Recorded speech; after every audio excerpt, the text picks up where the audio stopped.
The Late Night Alternative with Iain Lee on Talk Radio. We have ways of making you talk. Oh, man alive. It feels appropriate that I should somehow start the show with some form of musical comment, some kind of statement, some kind of message. And I've been racking my brains as to what coded pop I could send out this evening.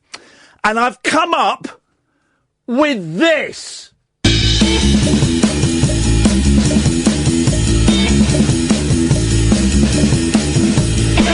I like the rock and roll music and I like to dance the cha-cha-cha.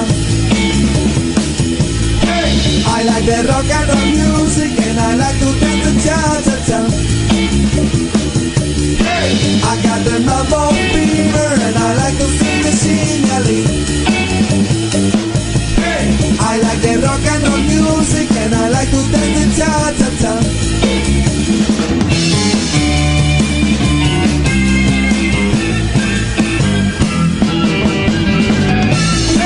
I like the rock and roll music and I like to dance the cha-cha-cha. I like the rock and roll music and I like to dance the cha-cha-cha. I got the mambo fever and I like to sing a sing-a-ling. I like the rock and roll music and I like to dance the cha-cha-cha.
Go. That's Juanitos.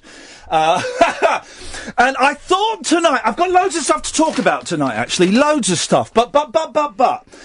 I'm out of breath because I was dancing. I'm so unfair. But, before the show, me and Kath were watching loads of music stuff. We kind of fell down a Glen Campbell rabbit hole because he's got a new song out. He's got a new album out. And the new song, Adios, it was recorded when he was ill, but before, obviously, he was too ill to be in the studio. We'll play the song Adios later on because it's ridiculous. It's terrible, isn't it? I was swimming to that song because his voice, even though I'm not sure how old Glen Campbell is, I'm going to say 76. His voice is incredible. I was going to say it sounds the same as it did when he was younger. It doesn't. You can hear his false teeth clatter around a little bit, which is charming. His voice sounds richer and more worldly wise than when he was younger. It's a brilliant song. We're going to play it later on. And then we kind of fell down the Glen Campbell rabbit hole because I've been lucky enough to interview Glen Campbell at least twice, maybe thrice. Once or twice on the phone and once in person when the PR, he was doing his final tour, because obviously he's got Alzheimer's. And he's now very, very poorly and he's kind of in the last stages and he can't speak and all of those kind of things. But he was doing this kind of farewell tour and the PR people said, don't worry, he's fine. You won't even notice he's got Alzheimer's.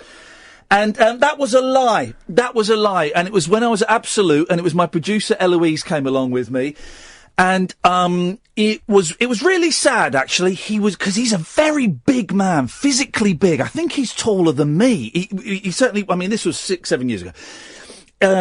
He was taller than me, and I'm 6'4". Very broad shoulders. And the thing you don't get about Glen Campbell when you see him on TV, he has got the clearest blue eyes. Just these wonderful blue eyes that you could go swimming in. And he's a very big man. And he was there with his wife, whose name escapes me. And he was quite ill. He couldn't remember, for example, how he met Jimmy Webb, who wrote some of his biggest songs, Wichita Lineman and Galveston and things like that. He couldn't remember how he met. And his wife was brilliant because she sat there next to him. I think she was holding his hand. And I'd say, I realised quite early on that he was slightly damaged goods and that we weren't going to get the in-depth interview that perhaps I'd hoped for. So I was pitching kind of softballs at him that I thought he'd get. And I said, so Glenn, do you remember the first time you met Jimmy Webb? And he went, yeah, Jimmy Webb. No, I don't remember. But she was brilliant. She just squeezed his hand gently and went, yes, you do, Glenn. Do you remember you were working in 1969 and Jimmy phoned you up and said he'd love to... Oh, yeah, that was it. It was 1969 and Jimmy phoned me up and said he'd like... And so there was a lot of that. And then there were moments of amazing clarity. He was a Beach Boy for 6 months. He was a member of the Beach Boys when Brian Wilson had his first breakdown in 64, I'm going to say, and retired from live performing. Glen Campbell, who was one of the hottest session men in the world, took over. And he was asked to be a permanent Beach Boy, and he said, no, I kind of want to go off and try and have a career on my own. And to say thank you for playing in the Beach Boys for 6 months. Brian Wilson wrote Glenn the best Beach Boys song the Beach Boys never recorded, Guess I'm Dumb. It's a great song. It was a flop, but it sounds like an offcut from Pet Sounds. And I said to Glenn, I love the song Guess I'm Dumb. Oh, you know that song? And then he started singing it. And I was sat there and he was singing this obscure flop single from 1964. It was a joy. And the saddest part of the interview was, we chatted for about 20 minutes and his kind of like road crew were with him. We're sort of over in the other corner of the room. Where was it? A hotel somewhere, maybe the Dorchester. And I said, well, listen, we've had a great interview, Glenn. I think, we should probably be going now and let you have a little rest. And he was like, okay, that's great. We're going now, are we? And he followed me and Eloise out. And this was the bit that broke my heart. I had to gently take him by the arm. I said, Glenn, no, you're not coming with us. These are your people over here. These are with me, are they? I said, yeah, Glenn, that's your road crew. That's your wife. I had to point his wife to a man who's probably 6'5" and has sold 100 million records. I had to go, oh, yes, of course it is. I was going to come with you. How stupid. And da-da-da-da-da-da-da-da. And I can't remember why I'm telling that story, but we listened to the new song Adios by Glen Campbell, and I'm really trying to get someone from the family to come on, because I know his daughter Ashley, I think it is, plays on it, and I'm trying to get one of them to come on the show in the next few weeks. And what people don't realise about Glen Campbell is, A, he's a brilliant singer, which you will hear in this song, which we'll play later. And B, he's one of the best guitarists in the world. He was a session musician. He was in the Wrecking Crew that played on the Monkees, the Beach Boys, all those Mamas and Papas, all those 60 songs. He played, have I got this right? He played the guitar on Tequila. Bam, bam, bam, bam, bam, bam. That's him. He's a brilliant guitar player, and he would play so many sessions that he'd fall asleep in the studio when it was time to and I asked him about this, and he said, yeah, when it was time for him to play his solo, someone would kick him, wake him up, he'd be lying on his back on the floor, play the solo, then go back to sleep. That's how good he was. And we spent about 30 minutes, Catherine and I, before the show, watching videos of Glen Campbell doing, you can sneeze. There we go. For some people at home, that's like a fetish. No. There will be people at home go, oh, he didn't say there'd be a woman sneezing on the show. Quick, let me loosen my belt. Yeah, honestly. That happens. If you can think of it, it happens. Guitar solos. We watched about half an hour of different guitar solos. There's a brilliant live version of Gentle on My Mind. The brilliant version of him playing the William Tell Overture on an electric 12-string guitar. At one point, he puts it on top of his head. Oh, he's doing this one bit. He looks bored. Yeah. It's a really fiddly bit, and he's almost yawning as he's doing. Look, and you're right. He puts it on behind his head and plays the William Tell Overture on a 12-string electric guitar. I'm emphasising 12-string because any guitar players out there will know how difficult it is to play a lead lick on a 12-string. So we watched that.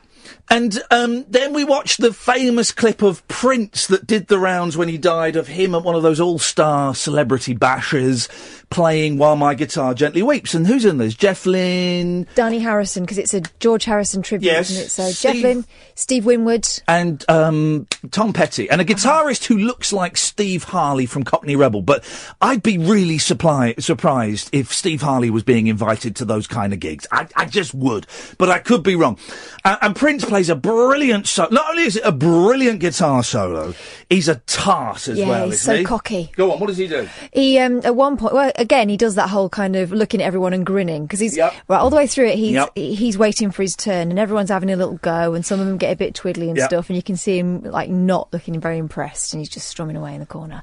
And then, of course, it's his turn, and he takes his guitar to the front of the stage, and he's just giving it the whole big one. At one point, he turns his back on the audience and leans back, and there's someone in the front of the pit holding his back, and then pushes him gently back onto the stage. Just amazing. And then he tosses his guitar in the air at the end and it vanishes. Doesn't even look where it's gone. Wonderful. So it kind of got... And then we played that brilliant song at the start, Juanita's, which was just popped up on someone's timeline on Facebook, and I heard it this weekend, and it made me laugh because it's stupid.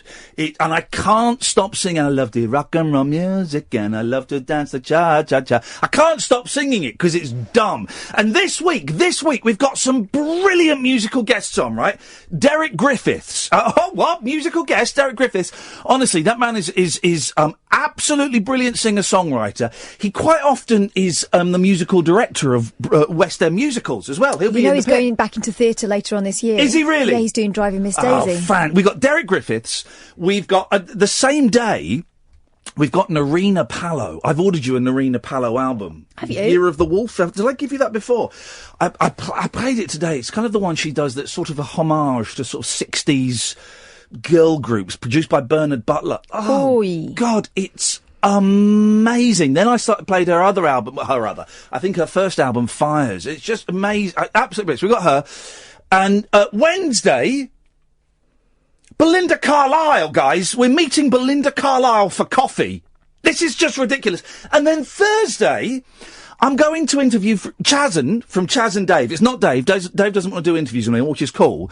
We're doing it at my friend Paul's house, who's got a piano. And Paul sent me an email saying, Iain, bring your uke, just in case, quotes, a knees-up ensues. So I've put new strings on my ukulele today. So it's a musical week. So I've got all this other stuff to talk about if you don't want to buy it. And Alan, I can see you're there. 0344 499 1000. I've got loads of stuff to talk about, right? But it's a Monday. It's been a hot day. And I'm going to throw this out there to you to see if you want to go down this road, okay? Music. That's it. That's all I've got. That's all I've got. But I was getting such joy from listening to the Narina Palo CDs today. I laughed so much when I saw that, listened to that Juanita's song at the weekend.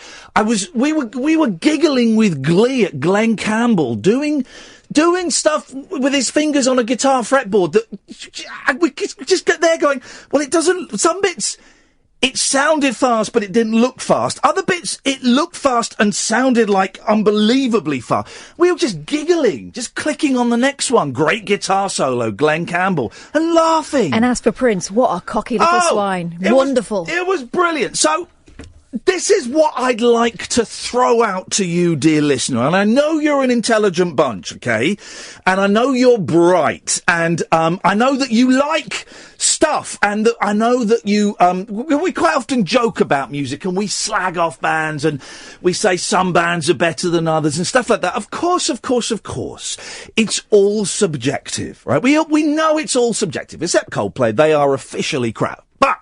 it's all subjective. So And I don't really want to kind of guide you too much. The phone number is 0344 499 1000. We've got new listeners, so let me give you something to kind of get your teeth into. Regular listeners, you can just start dialing now with the heading music and take it anywhere you want. Okay, best bands, best albums, best B-sides, best concert you ever went to, underrated musicians. Bands that you were in that almost made it but never quite. Bands you were in that were absolutely terrible. Maybe you were in a band with Eric Clapton in the 60s. Maybe you used to jam with Robert Smith from The Cure. You know, anything like that. Missed opportunities. I went on a date with a pop star. I'm a plumber, and I went and installed new toilets in Stevie Winwood's house. One of the best phone-ins we ever did was prompted by a call from someone phoning up saying, Ian, you never guess who I nearly ran over on a zebra crossing? Elton bloody John. Celebrities you've almost killed. It's as vague as that. It's as vague as that. It's as vague as that, okay? But there are some questions, there are some headings, there are some bits and pieces. And we're going to play some music tonight. And I know we do like a song at the top of the hour. I'm going to play a little bit more than that. Not too much. Don't worry. It's not going to be a music show, in terms of we're just going to, play the hits back to back. But we're going to play some music tonight. We might play whole songs. We'll definitely play Adios, the Glen Campbell song. We might just play little snippets of songs. So it could be a mess tonight. It could be a bit of a car crash. Or it could be something quite exciting, certainly something unique, and maybe you, dear listener, will learn something, find out, find a new song, find a new band. I don't know. Or we might get to the end of it and go, well, that didn't work. What are we doing tomorrow? And that's fine as well, okay? Don't be afraid to fail, because none of this matters. 0344 499 1000. Tonight's show is sponsored by music. This is Talk Radio. Late night conversation worth losing sleep over. The Late Night Alternative with Iain Lee on Talk Radio. We have ways of making you talk. So, any Tom, Dick and Alex can give us a call this evening, guys. You are very, very welcome. 0344 499 1000. No Periscope tonight, not because I'm feeling lousy. I can't remember where I've put my tripod, is the answer to that. Let's go to Paul in Stoke Poges. Good evening, Paul. Hi, can I say that the Glen Campbell was one of the first people to play an Ovation acoustic They are guitar. terrible, terrible guitars. They're like an armadillo with strings. I own my old trusty guitar is an Ovation. Yeah, they're terrible, terrible guitars, Paul. Awful guitars. Well, you really know how to suck the life. Listen, I've just given a 20-minute ball-bursting opening to the show, and you really know how to suck the life out of it. Well, I think an Ovation guitar is a nice sound. They're terrible to play. Well, they're perfect to learn a guitar. No, they're not. They're awful to learn the guitar on because of their backs. No, they have a perfect, because they have a slim neck, They slide off you. You can't hold them. Here's my advice. If you're going to learn guitar, do not learn on an Ovation. They are awful. Like a rhinestone cowboy, eh? Thanks very much for calling. Let's go to Aaron. Aaron or Aaron? I never know. I'm going to go Aaron. Aaron. Hey, Aaron. How you doing, man? Not bad. Yourself? Do you know what? I'm doing good. Yes. No, I'm good. It's hot and it's sweaty, and I've not had much sleep. Yeah. Couldn't sleep last night, and I had to get up early to take the cat to the vets. But don't worry, guys. The cat is fine. She's put on a bit of weight. They've doubled her dosage because it's not having a negative impact on her kidneys. That cat is never going to die. RoboCat. Superb. Thank you, Happy Aaron. for the cat. Sorry? Yes. I'm happy for the cat. Good for you, Aaron. There's a tone in your voice. Story. There is? Yeah. Okay. I've got an interesting thought about an interesting concert. Okay, yes.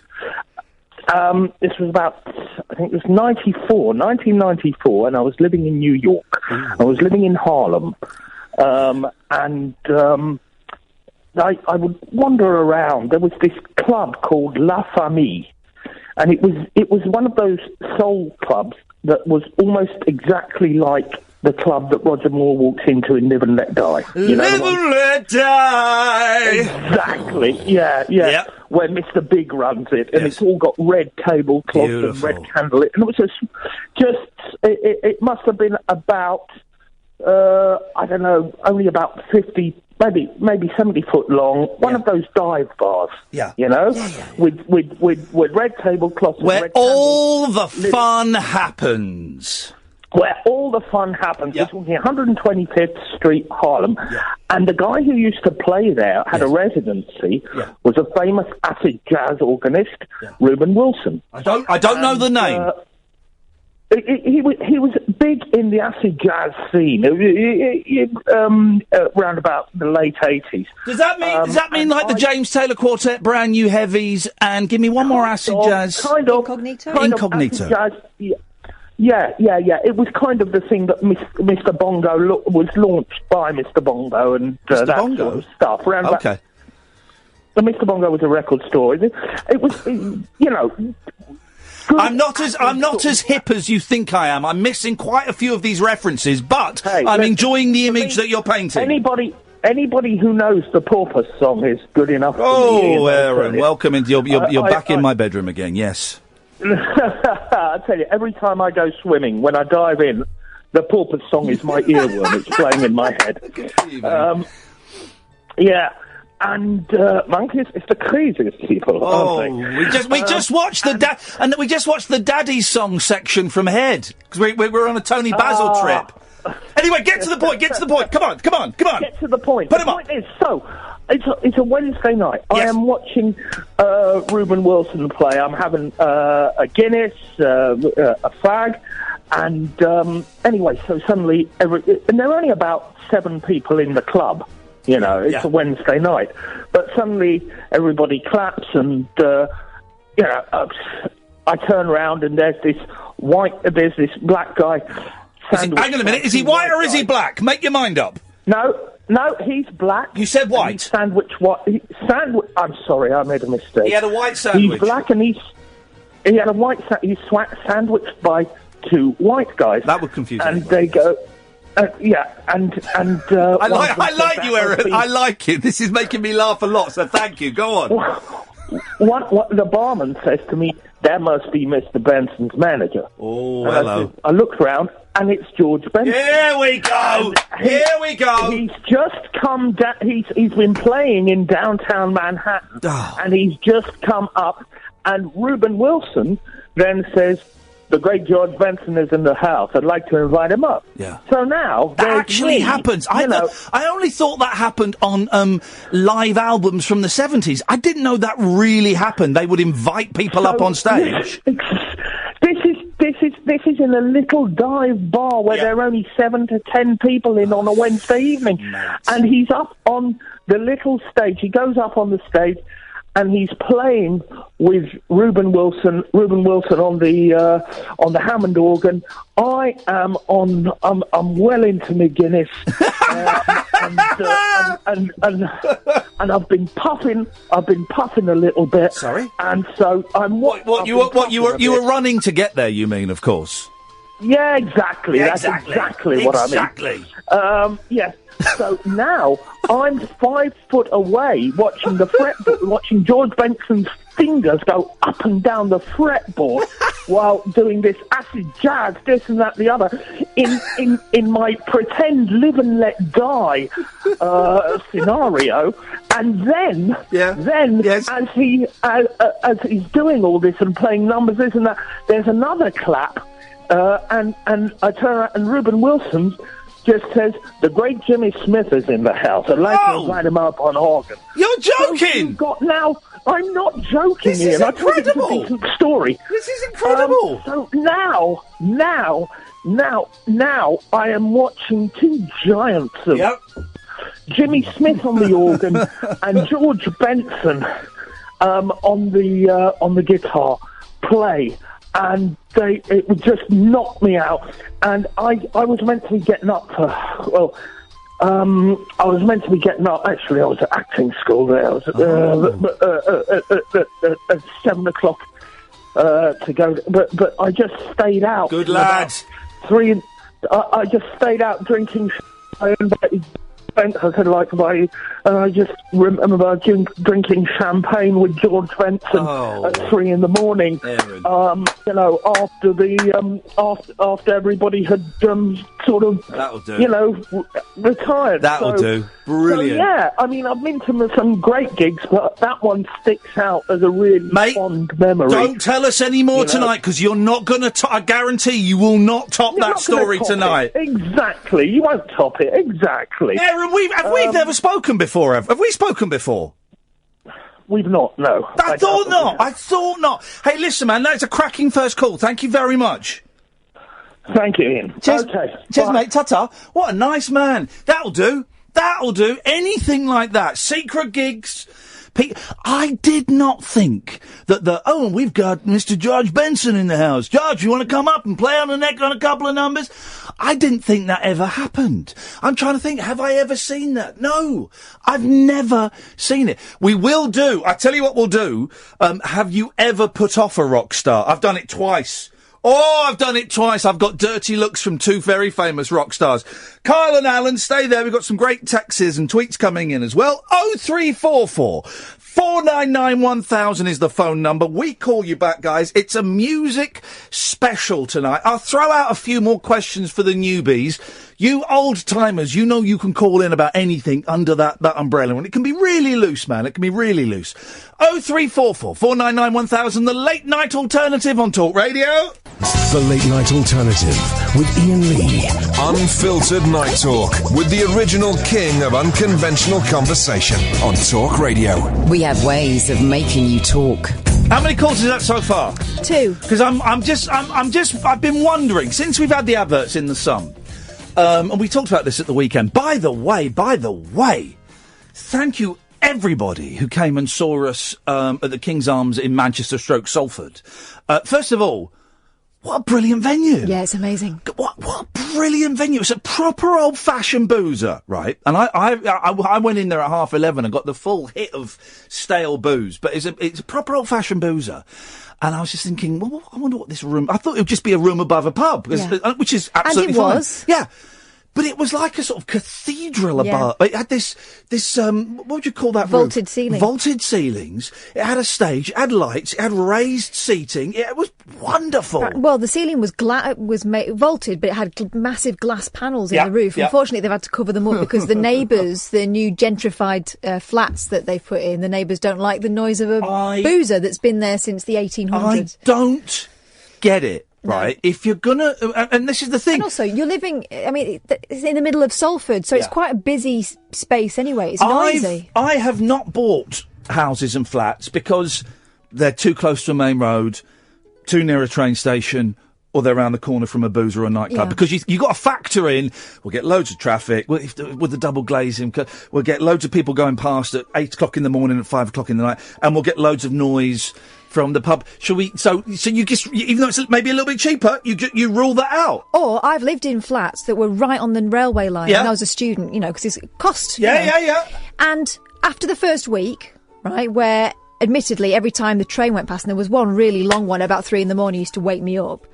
Didn't hear him anymore. You just get used to it. You weigh it up, guys. If you move near a boozer, you expect boozy noise, and also you either check with the estate agent and you go into the pub and you have a lemonade and you say, do you do live music? You question them. You find out about it. Don't move in and go, it's too noisy. Can you just stop it, please? Because they were talking about that pub being there since like 1870 something. It used to be an old knocking shop. Yeah. It was brilliant, and everyone that came, we really hope you enjoyed it. Even mine and Kath singing. We think there were. Well, I had someone get in touch who said, I think it was the Sand Kings guy who said. No, it wasn't. It was the Barry Angelos guy, Chris, who said, this is the third one I've seen. It's the best one by a country mile. Yeah. I can never tell. No, we never can. But it was very funny. So everyone who came, thank you. Everyone who watched it on the Periscope, thank you. And everyone that called in, may God bless you.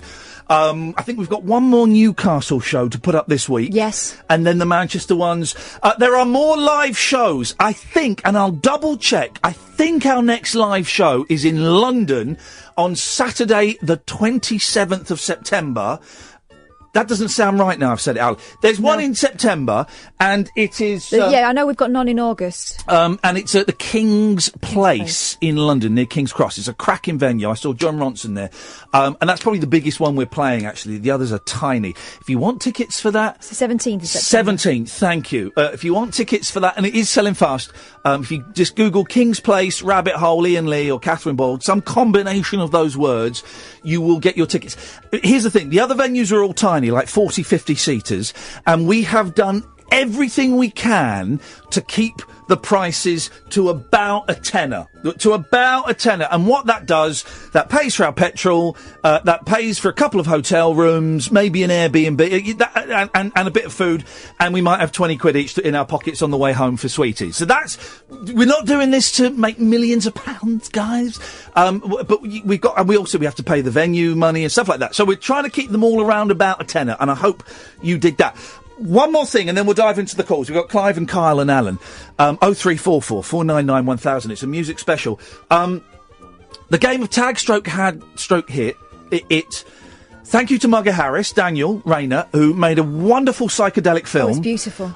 It's on the Rabbit Hole, my youtube.com/Rabbit Hole. It's my channel. If you want to see the movie of Had, it's there. It's only been up about 24 hours, and it's had nearly 1,500 views. It's also on facebook.com/Iain Lee, where it's had about 2,000 views. You put them together, we are quids in. We're going to do another one on a Sunday soon. We've got a date. I will give you the date after 11 o'clock. So it's on a Sunday, 3 o'clock. It's going to be Hyde Park again. Just because, just for ease of us, and I'm really sorry, and that will exclude lots of people, but maybe you want to come down to London for the day. I don't know. But so we're going to do it on a Sunday, 3 o'clock in Hyde Park soon. I will give you the date after 11 o'clock. Here's the beautiful thing. Dan is going to come and film it for us. I'm negotiating a deal with Dan to come and film it. He wants you to film some of it, Kath, because he says your camera angles are really good. He's talking about the New York stuff. Who directed that? Yeah, but I filmed it. Yeah, but who told you where to go and where I should go? Who set those shots up? Well, not you. And's got two thumbs. This guy. It was me. But I also did basically a lot of what's shown in Daniel's film now. So you didn't direct me with that because you were too out of breath. And I've had so many people get in touch, and this is partly your work, Dan, thank you, and partly yours, Catherine, and mine, and partly the people that came, just saying that video has made me laugh so much. Yes. Thank you for that. It's joyous. So I thought people were saying, you should do a tour. It's a bit tricky. So we're going to do one soon, in the next few weeks, on a Sunday in Hyde Park. Details after 11 o'clock. Let's dive into the phone calls. Good evening, Clive. Hello, Iain. How are you? Hello, you buttery bastard. I know. I'm in a bit of a pickle, to be honest with you. Oh, you're a pickly sod now, are you? What's happened? Well, I'm away with Pat in the camper van, the church group Borriders. Oh, yes. And he's heard that Jimmy Tarbuck's doing an after-dinner speaker. Oh, we love Jimmy. We love Jimmy. He's left me in the woods. I'm stuck in the woods. Jimmy Tarbuck has left you in the woods? No, man. Pat Riley's a total blunting idiot. Is this our Pat? Oh, Pat. Play that, Pat. Pat. It's Pat. Our Pat. Oh, Pat. Hello, Iain, it's Pat. That Pat. I'm in the woods. Tap dancing Pat. Hello, Iain, it's Pat. I'm just rubbing my mum's breasts. That Pat, yeah? Okay. Pat, who phoned up Dr. Pam at the weekend? He never. And said that he had a fetish for Vernon Kay, and he had a Vernon Kay paper mache doll. Can we try and find it? Did he? Yeah. And that and someone, apparently so. I was listening to some of that and I never heard that. Oh, God, I wasn't. But apparently it was on. Yes, sorry, Clive, it's important. I've been stuck in the woods for 4 hours. I tried to get back to the camper van, but it's taken it. Yes. Can you put an all-persons broadcast out? Yes. For Pat Riley to get back to where he dropped me off at the corner near the phone box. Hang on a second. Hang on a second, Clive. I've lost me Haribos and me colostomy bag's full. Hang on a second. No. Is that Pat? Is that you? No. Who's that? It's Alan. Oh, it's the other one. Is Caddick anywhere near North Wales? No, I want to talk about Gary Barlow. Are you? Hang on a second, Caddick. This is serious. Clive is stuck in the woods. Are you? How long would it take you to get to the woods in North Wales, Alan? Take me a couple of hours. I'm stuck in Birmingham. Okay, could you wait a couple of hours, Clive? I don't think me or my colostomy bag will last that long. Okay. I'm losing it. Can anyone, does Alan Caddick know the symptoms of hypothermia? I'm trying to build a shelter in the woods and build a fire, keep yourself warm, and try and get some signal and call Pat. Time to get back to your poncho. Get some signal and get back to your poncho. What? Get back to I've got Pat's rucksack. That's why his phone's in it. That's why I haven't rang him. I mean, I would have done that. I'm not daft, man. Yeah, he would have phoned him up, Alan. He's not daft. Not soft. Come on. Is this the same time I've had trouble with a badger? I've had owl trouble. Yes. I've had a badger nearly take me. I tell you what, Clive, what you should stop doing, mate, is I know you're trying to keep warm, but please stop pleasuring yourself.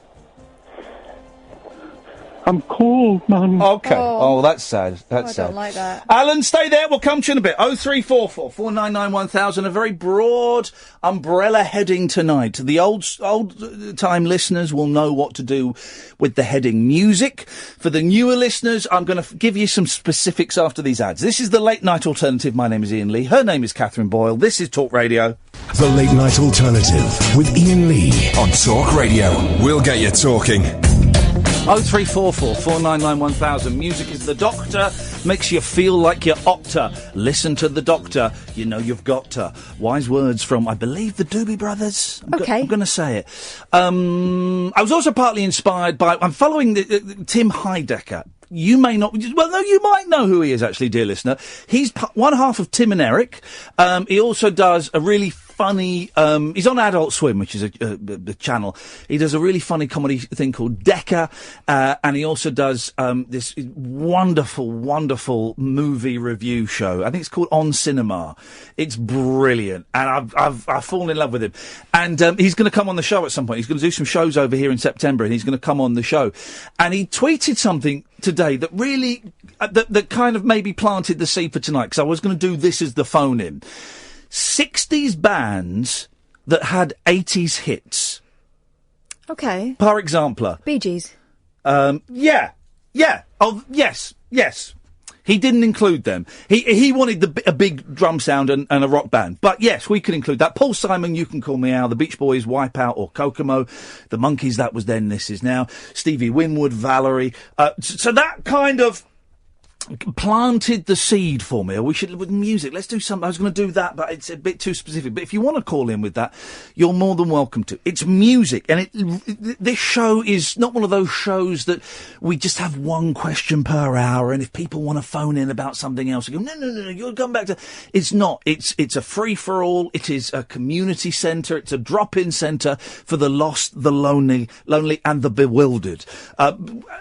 Tonight we're trying something slightly different. You know, it's not going to send the world spinning off its axis, but slightly different in that we are having an umbrella heading of music. What you call in about on 0344 499 1000, I've got Jerry, Alan, Wayne and Kyle, stay there, is entirely up to you. If you can link it to that title, music, with even the vaguest, thinnest of spider threads, then, dear listener, you will be welcome on the show. Bands that you've seen, bands that you had tickets for. Maybe you had tickets for Jimi Hendrix and then he died. Maybe you got into a fight with Keith Moon. I asked for people that you'd nearly knocked over. Where has it gone? Here we go. This isn't music, but I like this. David McFadden. I visited London once. I jumped in a taxi. Within 5 minutes, my taxi driver almost ran over Jonathan Ross. But there was another one that was music. Where is that? Here we go. Barbara says, my hubby worked as a courier, ran over and broke a guy's leg on a zebra crossing. The guy? Lemmy from Motorhead. No. So, if you've ever broken the bone of a pop star, 0344 499 1000 is the telephone number. Good evening, Alan. Good evening, Iain. Kev, what kind of music? Oh! Every kind of music. Every kind of music. I love cheesy 80s pop music. You do, don't you? And do you know what? There's nothing wrong with that. I want to talk about great music DVDs. Oh, yes. The first music DVD I bought was Gary Barlow's Greatest Hits. I feel like we're taking a music... Hang on, Gary Barlow's Greatest Hits. Well, this was in between the days of tape back when he had his solo career. Well, he only had one hit. And I really liked that. Was it called Open Road? Yeah. That was all right, that. But it was still good enough for a gig at the NEC. Here we go. Here's the best... Okay, let's play this, okay? The best hit from a solo member of Take That. You've got. Hang on a second. You've got 10 seconds thinking time, and then we're all going to say ours at the same time. Okay? Your 10 seconds thinking time starts now. The best hit by a solo member of Take That. 3, 2, 1. The song is Feel. 4 Minutes by Mark Owen. No. Yeah. No. Yeah. 4 Minute Warning. Yeah, it's a great song. No. Alan? Mark Owen, Child. Was that solo? I'm thinking, was it? Yeah, it was. I like Mark, but I don't dig his solo stuff. Sing Child. I can't remember Child. I'm thinking of Babe. No, Babe was a Take That. Yeah. So go on, sing Child, Als. It's been a while. It's one of these ones you vaguely remember, but it wasn't very good. Hang on, were you just asking for the best one? But that was the only one Mark Owen ever did, because everyone seems to remember all the Worry ones and all the Gary ones. Will you sing the bloody song? I don't know the words, Child. Thanks very much for calling, Alan. If you're not... listen, you can't just shout out something and not... Which one did you say? I said Feel by Robbie Williams, but actually I prefer Open Road. I thought it was a decent song. He looked hot. He kind of had a turnaround, hadn't he? Because he was always the fat non-dancer in Take That, wasn't he? That was always the joke. Yeah. And then he came back and was like, "Wow, flipping out! What happened to Gary Barlow?" My boys, particularly my 5-year-old, really into the Spice Girls. I bought Spice World on DVD, 98 pence, plus £1.50 postage. And I wasn't there when he watched it. Got it the weekend when we were in Manchester, and I saw him yesterday. All right, son, did you watch the? I'm going to need a name on line 5, please. Did you? I'm going to need a name on line 5, please. Did you watch Spice World? He went, yeah. And I've always thought it was a bit ropey. I've never seen it. I said, was it any good? He went, oh, Dad. It was brilliant. The Spice Girls got chased by a man. That was it. It was brilliant. The Spice Girls got chased by a man. You know who the man was? Is it Richard E. Grant? Is that what he does? He's the baddie in it. That's his role in it. I saw that twice at the cinema. Oh, I'm gonna watch it. I love pop stars in films. I've always got a soft spot for pop stars in films. Good evening, Jerry. Hello, Jerry. Hello. Hello, Jerry. You're live on Talk Radio, Jerry, where dreams can come true. Just let me see. Oh, all right. Oh, man. Sorry, oh, God. Take it out. What? Okay, Child. Innocent Child. Brilliant. Well, can you sing it? No one knows how to sing it. Just give me that. Oh. Hear me. Give me. I can hear you. Are you singing Child now? I will do it. 2 seconds. Okay. Be careful, it's more crazy. You get the wrong one. You get a news presenter at Granada. Who was a news presenter at Granada? I forget to say Granada. His friend's called Mark Owen. Yes. He's not the same Mark Owen. Oh, there's a different Mark Owen. Okay, well, don't sing... Guys, let's focus. Don't sing... Please don't sing Mark Owen's hits. Sing Mark Owen's hits. Just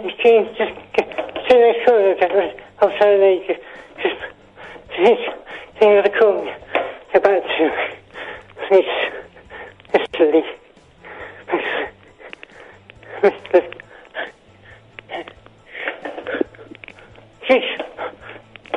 Just take me off. Take me off. I press buttons. What you do? What's going on, Jerry? I'm struggling to understand you. What are you trying to do? Just give me 2 minutes to get me stuff together. You're getting your stuff together? Yeah. Where are you going? You're running away? Oh, well. Hang on. I'll do it. Hang on. Calm down, deep breaths. Deep breaths. So, good performance tonight, Matthew. I'm going to be Marco-ing the newsreader. Not Marco-ing the pop star.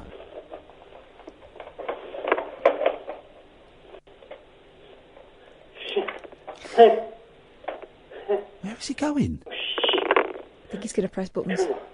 What buttons? I can't do. We finish at 1 o'clock, Jerry. Huh? Yeah. What are you doing? I'm trying to press them. What buttons are you trying to press? The mouse button. The reverse button? Mouse. Just let me do it. Yes.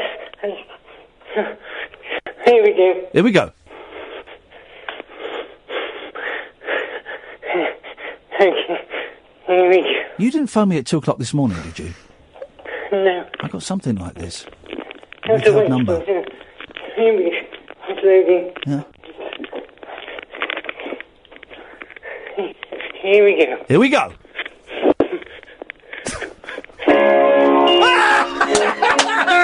You tit. You massive tit. I did not see that coming. That's a plot twist. Is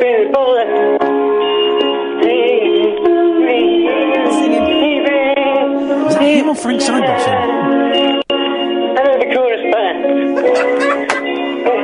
All this effort, and I'm going to cut him off in 30 seconds. Whoever's in the next room's wondering what the hell is going on. Oh, I do remember this now. I do remember.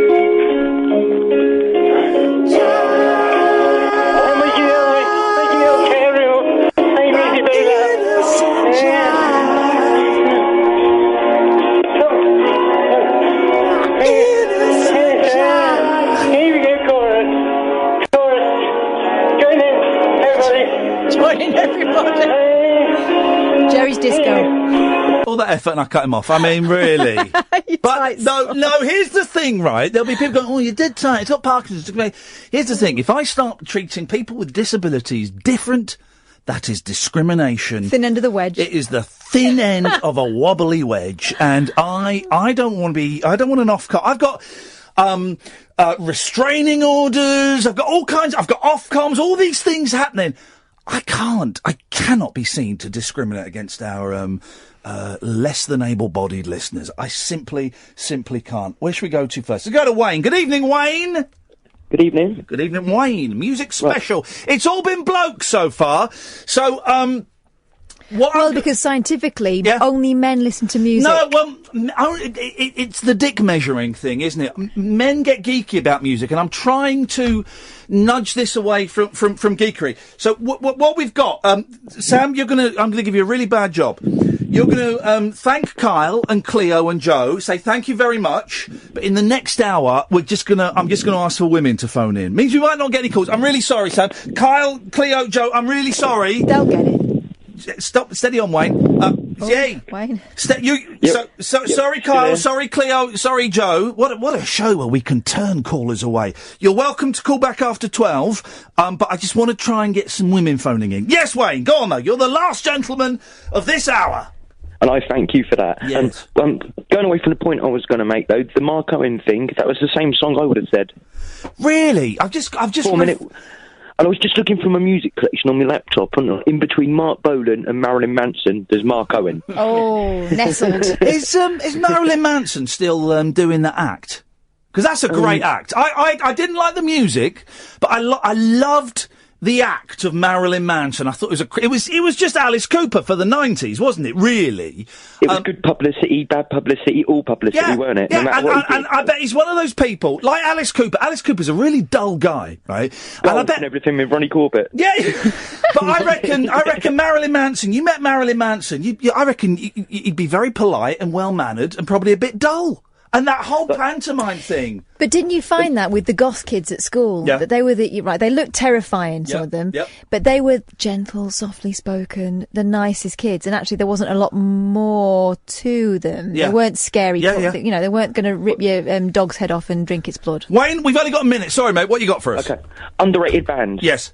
Would you say, you always remember the bands as you're growing up. Some bands are still around now, but have never got the recognition they should have. Yeah. What would you say have been the greatest underrated bands that you've listened to? Oh, God, man, that's pretty much any band I like. For a long time, the Monkees were underrated, but I don't think they are so much now. I think Ringo Starr's solo career is underrated, but actually it's pretty cracking. There's a band called the Poppies who only did one album that I really like. Go on, what have you got, Wayne? Placebo. Brian Molko. Yeah, Brian Molko Placebo. from Placebo. Amazing band. Brilliant band. I went on holiday to a very expensive Maldivian island, as recommended to me by Brian Molko. I'm sure. Is that the only thing you recommended? What was the Steady? What was their big hit? Their big hit was good. I remember.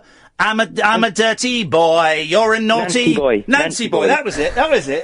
I'm a dirty boy. You're a naughty girl. It was that kind of stuff, wasn't it? Like Cockney. And another band from the 90s, Manson. Remember the band Manson from Chester? They did. Wide Open Space. Did they do, no. Wide Open Space. Did they do Wide Open Space? Yeah. Great band, Wayne. Great band. I tell you one band that sucked, though, the Sand Kings. I've never had the misfortune to listen to them. No, don't you ever. Wayne, listen, thank you, mate. 0344 499 1000. We'll do this. We might not get any calls for the next hour, but it's still music. But women only, please. 0344 499 1000. The late night alternative with me, Iain Lee. Her Catherine Boyle on Talk Radio. Talk Radio. We're just celebrating music, and as vague as that is. We've had loads of blokes phoning in, and I knew it would get a bit blokey. Next hour, can we just have some women, please? This is Talk Radio. The Late Night Alternative with Iain Lee on Talk Radio. We have ways of making you talk. So, hang on a second. David? Hello? This is Davina. Right. It's David. It's David Babcock. Right. Isn't it? No, it's the Davina. Yeah. Not really, though, is it? It is your... I put it to you that your name is David Babcock. Who is it? Who is this you speak of? Your name comes up on the screen, mate. No, I'm using my brother's phone. Right. So what's your name? Davina. Davina Babcock. No. Davina Smith. So what? You're married? Who to? I don't know. What, to Mr. Smith, I assume? Yes, Kevin Smith. What, the film director? No, he's a doppelganger. Oh, he's a German. Now, I was ringing to speak about music. Okay, well, okay, fine. Lady music. Lady music, Good, yes, well, that. You talk to me then, because only we will understand it. Is that a fellow sister? It is. What's your name? You said it! You put forward the notion of a fellow sister. I think one of us is a fellow and one of us is a sister. No. What's your name, my love?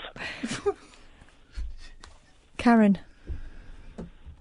Hello, Karen. Do you like the Spice Girls? Girl Power? Of course I do. Everyone does. You have to.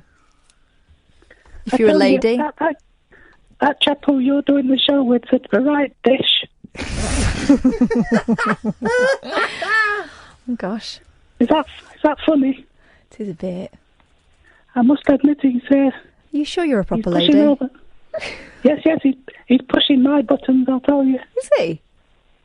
Oh, yes. You know you don't have to tolerate that. Right. Well, I don't want to turn this into a... I'm trying to make her into a feminist. Well... Gently. I don't want this to turn into a pleasure hour. So... well, stop being such a hunk. Well, stop. Stop. I'm actually blushing, despite everything. Just talk to Karen about music, please, Davina. Karen. Yeah. Who's your favourite? Who's your favourite from Big Fun? I beg your pardon. Who? Is that a band? I'm not aware. Yeah, I don't think you're a real lady if you don't know who Big Fun are. We all know. Oh, believe me, I'm a woman. Go on then. What did you want to say about music from a lady's perspective? Can I confide in you, sister to sister? Go on, do it. I only rang up to speak to Iain. Oh. Because I've got a bit of a crush on him, you see. Oh, well. Do you think that person who rings up occasionally who's that spiritualist guy? What, David? Derek Acora. David Babcock? Your brother? Definitely not Derek Acora. What? Definitely not Derek Acora. Okay. You mean David Babcock? I think that's his name, yes. Your brother? Cousin. Oh, he's your cousin. It's a brother, a minute. What do I think of him? Do you think he's quite catch? What, like syphilis? No, steady on. He's probably is quite infectious. In a good way. Would you say that over the time you've grown to quite like him? I don't mind him. I don't mind him. I think he's all right. Yeah. Do you think he's? I don't want to touch his privates. David. Right. Well, that's not worked, does it? Right, No, get it. not at all. Not at all. Unbelievable. Oh, dearie. Oh, the number of times. People are so good at doing voices. Yeah. Got me confiding there, didn't she? 0344 499 1000 is the telephone number. We're a slightly different show this evening in that we have an umbrella catch-all phrase of music. Older listeners, by older I mean people who've listened to me in the past, will know you can use that as vaguely as you like. As long as there is a tenuous link to that term, we'll take your call. 0344 499 1000. Women only for this hour, please, because the first hour was very male-heavy. New listeners who've maybe just found us by accident, or you were listening to James and you thought you'd stay on a bit longer, or you saw the adverts in the Sun, let me give you a few things to maybe hang your musical hats on.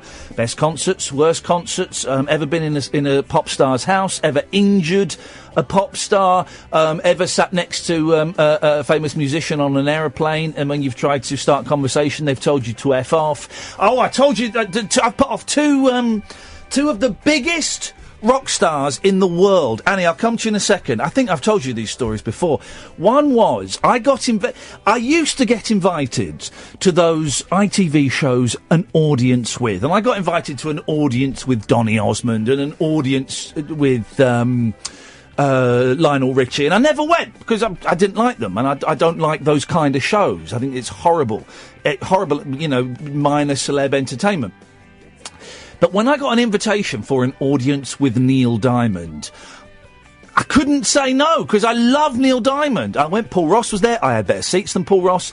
I was sat next to Tony Blackburn? No, it wasn't sat next to Tony Blackburn, but that's when I first met him, and we had a good old chat in the green room. Me, him, and John Sargent. Hang on. So you go to an audience with, there's a green room? Oh, yeah. Oh, really? Yeah. For the celebrities there are. Yeah, there's loads of booze and food. Oh, God, yeah. And you get a free car there and back. It's beautiful. I was sat next to, on my right, I had that annoying dancer, Brendan Cole? Yeah. And then I had my wife, and then on her side was not Theakston, the poor man's Theakston. You? Oh, shut up. No, the other side. No, it was... used to do Blue Peter. Oh, John Leslie? No! God, for goodness sakes, no. No, it was, Oh, Annie, do you know who I'm talking about?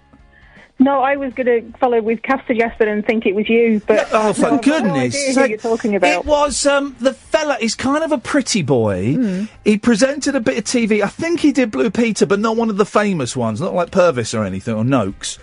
He's not the one that was going out with Catherine Jenkins, is he? No. It was pre that. 0344 499 1000. Who the hell am I talking about? Anyway, he was there, right? And we were Hang on, you've just thrown out a phone in, which is, who was I sitting next door but one to? Well, here's the thing, Annie and Catherine. I have given enough detail that people will go, here we go, hang on a second.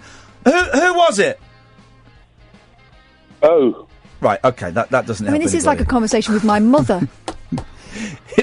Anyway, so it's Neil Diamond, right? And we are in the fourth row, okay? Right. And at those things, they don't play the music. He had the full band, and he was being a bit of an arse. If I'm honest, Annie, Neil Diamond was being a bit of an arse.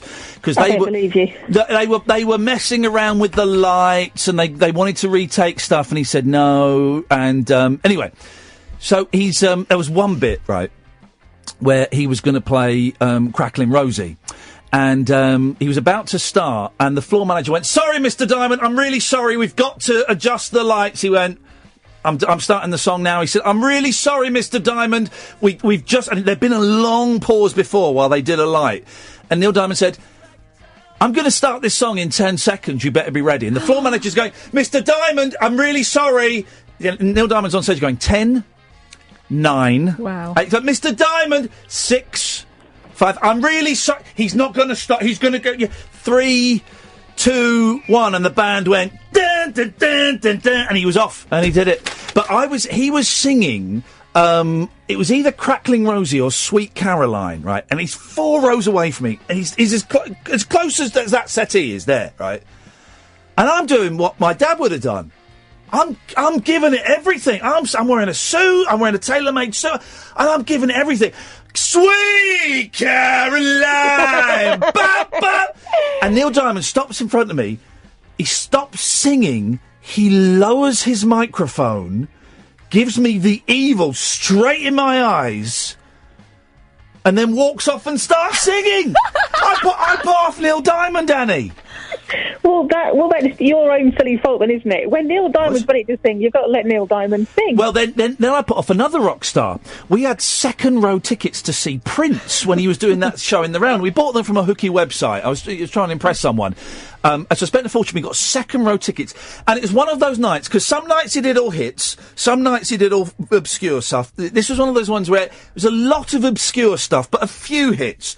So when he started, we're in the second row, literally as close as you are, Catherine, right? So when he starts singing the only Prince song I knew, Raspberry Beret, right, I can't even say Raspberry Beret. I started singing Raspberry Beret, giving it some. And Prince did the same thing. He shot me the evils, Skunk right? eye. He stared, he gave me skunk eye, Annie. And it was so much. I turned to the girl I was with. I said, "Did you see that?" She went, "Oh my God, Prince just stared you out." It was incredible. I told you the other Prince story, right? Sorry, Annie, I'm going to let you speak in a minute. He did this thing. He did this thing, right? That's it, Tim Vincent. Tim Vincent. It was Tim Vincent. Thank you, guys. What's happened to him? He did this thing where he would get up about 20, 30 members of the audience up on stage with him, right? So the band would be playing, and it was in Earl's Court, I think it was, in the round, and so 20 people would get up on stage and, like, dance while he was doing this funky song. Now, I didn't see... He did this the night I was there, but the night my sister went, right, got all these people up on stage, and I wouldn't know what to do up there, because I'm not a dancer. I'm a dad dancer. So there was... I've told this story before, but I love it. So this fella got up there, and he was on his own, right, and he's in the middle of the O2 Arena, surrounded by 18,000 people. He's on the stage, the shape of the symbol, right? And Prince are playing, and everyone's dancing, and Prince is dancing with some girls, his back up against him playing the guitar. And my sister tells it brilliant. This guy just looked around, realised he had to do something, so he bent over, put his hands on his knees, and did the dance where you bash your knees together and you swap your hands over. And he did that. He did that on stage with Prince at the O2 Arena. Oh, I love it, Annie. I'm so sorry. I'm off on one tonight. What have you got for us this evening, Annie? Well, I was more than happy to let Davina talk, but when she decided that women into music is all about girl power and which band you fancy, I decided I had to call it and redress the balance a little bit. Yes, come on, guys. We don't want anybody sneaking. And I know this show, we've talked about this before, it's primarily men that phone up, and I'm also aware that by talking about music, people might be thinking I'm wanting stats and chart positions and stuff like that, which is, I think, mainly a gentleman's fascination. But for this hour, I want women phoning in, please. And Annie, I believe you are a woman. We've just got hang on a second, I'm being handed the test results. Yep, you are a woman, Annie. You are free to speak. Thank you very much. Thanks for the confirmation. What do you want to say?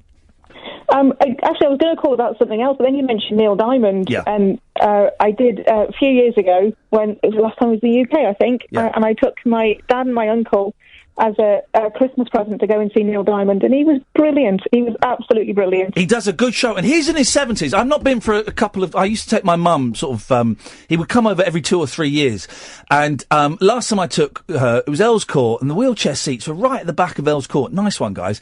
And it's just become too much of a faff to go, but, that man knows how to do a show, doesn't he? I was just brilliant. The stamina was unbelievable. He was absolutely brilliant.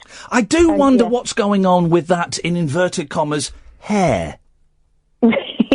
Yeah, you've got to sort of gloss over those things. Oh, he's glossed over it. Well, he has glossed over it with a paintbrush, I think, and a tub of brown gloss. So here's the thing. There's another singer I'm not going to name, quite famous in America, big in the 60s, never really big over here. Now, he's hopefully coming on the show at some point, and he's doing a little tour. And I saw a picture and I thought, wow, his hair looks... Oh no! You know, he's just got the old syrup on, and other singers are like, they wear hats. Guys, we know what's under the hat. It's a bald head. It's fine. That's the thing. It just draws attention to it, doesn't it? Just if you're going to lose your hair, just lose your hair. It's not a big deal. Nobody else cares. When do you think Ed Sheeran's going to come out as bald? It's worse for him as well, because when you're fair-skinned like he is, it's more obvious and it shows up more. And he should just admit defeat, keep going. Well, actually, no, he's young enough and rich enough to get it sorted out early doors, and no one will ever know. Will know, Catherine. Hair technology these days. It's a really unpleasant surgery. A mate of mine had it done. It's horrible, horrible, painful surgery. It is, but I know young lads who've gone bald and they hate it, you know. It's butt plugs. Hair plugs. No, it's not. Hair plugs, isn't it? They take it from lower down, where your hair grows, right? Okay, so the idea being that once that bit, it'll grow over the strip that they've taken out. Yeah. Yeah, but it doesn't always, though. No. But he'll get a decent job, because he's Elton John's rich. hair is one of those. He's got a full and luscious, flickable head of hair now, hasn't he? I've seen it up close. I've seen Elton John's hair right up close, and it's a cracking head of hair. Good for him. So if he can afford it, Ed Sheeran can. So are you detecting a theme here? You were annoying all of these pop stars, getting up close to Elton John's hair and singing over Neil Diamond. Let me tell you. Are you detecting a theme here? I won't tell you where I was, but I was at a do, right? And Elton John and David Furnish were there, and he was just wandering around. Okay, it wasn't like a famous thing; it was just a thing, and he happened to be there. And I was playing it cool, but of course it's Elton John, one of the biggest stars in the world. You're looking out the corner of your eye, and I got in a bit of a conversation with David Furnish about who was running a bouncy castle, and then there was a hooker duck. And I said to Elton, "You having any luck with that, mate?" He went, I made a point of calling him mate. He said, "No. I wish I could win £1 million doing it," or something like that. And then I noticed, and that was all we had. And then I noticed he was sat down on a bench. He made the mistake of sitting down, and people were going up to him. And it was a kids' event, right? So everyone had their kids there, and 'cause he's got 2 young boys, I think. And people going up to him saying, "Elton, can I get a picture of such, Jemima with you," and stuff like that, and the kids and stuff. And I thought, I would never normally do this, but he is such a famous person, I'm going to do it. So I grabbed my son, I said, "Just come with me, boy." And I sat him down, I said, "Elton, would you mind, mate? Can I just get a picture of you and the boy?" He went, yeah, no, of course you can. And we had a little chat, and I said, "Oh, we're off to see Brian Wilson tonight." And I got a picture. It's a picture of my kid just stood there going, "Who's this man? Why am I getting a picture taken with someone else's dad?" Yeah, what is this? But I've got a brilliant picture of my boy with Elton John now, and it's a treasure. But Elton John in concert, he is very good. I did see him in concert. Have you seen does he still have that weird percussionist with him? I don't know. Which weird percussionist? The weird percussionist certainly wasn't at this event by the bouncy castle. Yeah. He looks like a weird guy that you would see in a horror film. He's really, really tall and skinny and got a bald head and a scary face. Yeah. But he is brilliant. I've never seen anybody play a tambourine that ferociously. With like this huge concert arena. It was at the Albert Hall. Yeah. Just Elton John with the piano and this percussionist with he had tambourine and drums and hand drum and stuff like that, and he was weird, but he was brilliant, absolutely brilliant. So I don't know whether he... There was a percussionist lady in the 80s and 90s that seemed to play with every band. She played with The Who and loads of bands. She looked a bit like Jennifer Warnes or Jennifer Rush? Which Jennifer do I mean? Warnes. Jennifer Rush with the big hair. Jennifer Rush. She looked a bit like Jennifer Rush. Yeah. Well, here we go. Here we go. Jennifer Rush, what was her big hit?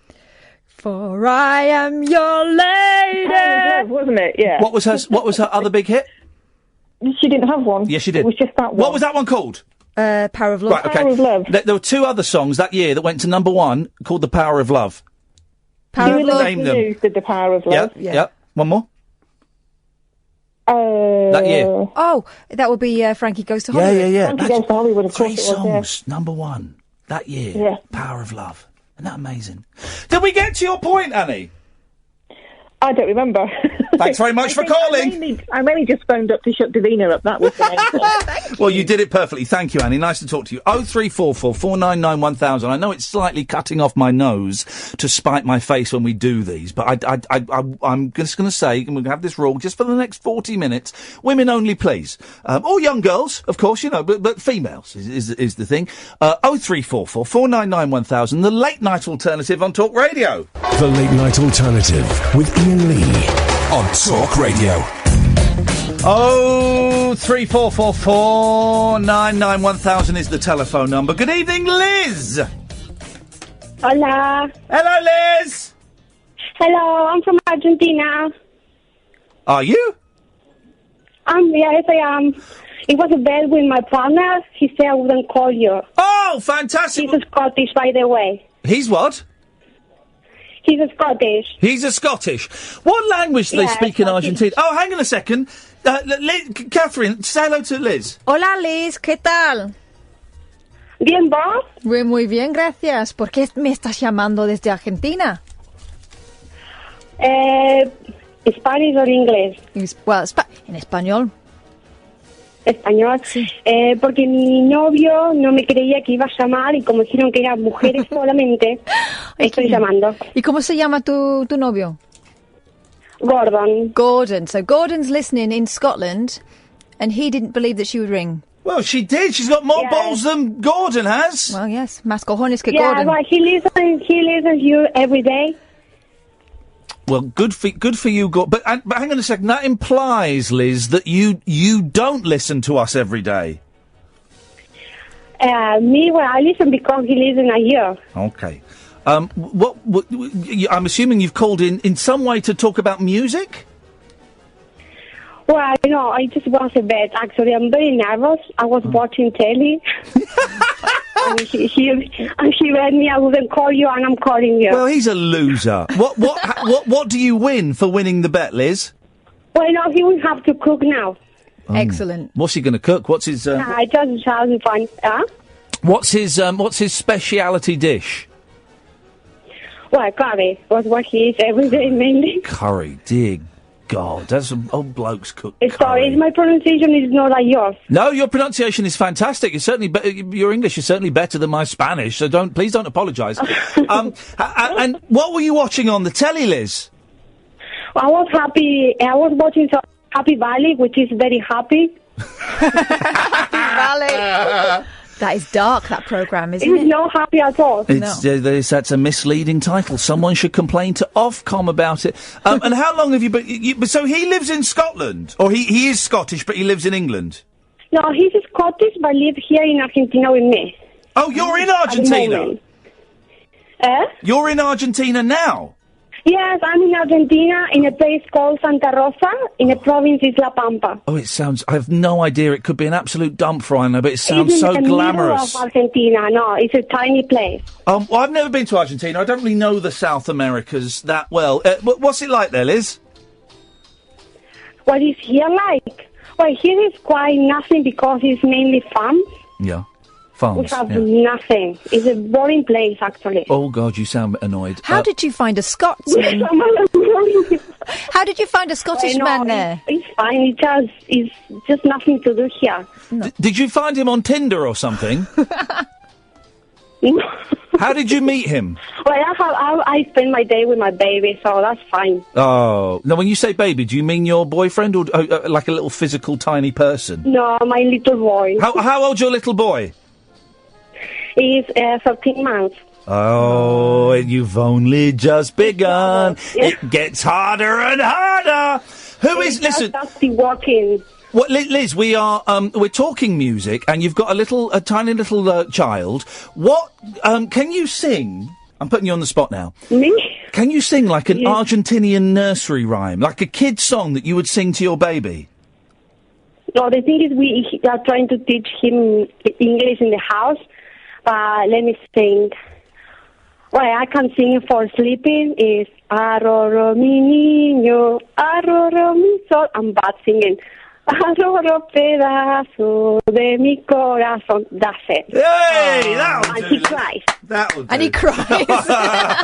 And he cries every time I sing. I used to do a really nice, slowed-down, bluesy version of "You Really Got Me" to get the boys to sleep. I used to sing the Banana Boat song. Did you? Yeah. Deo? Yeah. Oh, wow. We can do that. Songs you sang to your kids that aren't really nursery rhymes. That's a great phone-in, actually. Of course we can. 0344 499 1000. Liz, you have won the bet. You sound like an absolutely delightful human being, and you got a free pass. You give us a call anytime. I'm actually very hard. Listen, your English is absolutely brilliant, and you've got a fantastic accent. Give us a call anytime, Liz. Thank you. Okay, thank you. Take care. Bye-bye. What's a nice lady? And he's cooking tonight. What a nice lady. Yeah, that's a great phone-in. Songs you used to sing to your kids to get them to sleep that were not nursery rhymes. I used to do a really good bluesy version of "You Really Got Me." Yeah. Wonderful. I used to sing Blackbird, and I used to sing, the Banana Boat song, because that's got a really good, if you're jogging a baby, work all day, but, it's got a good beat. Mine were mainly monkey songs. I did listen to the band. Slow down. Daydream Believer would sing all the time. I was singing Daydream Believer to my boys when I got a text saying that David Jones had died. Boys, I think it was just boy then. What else?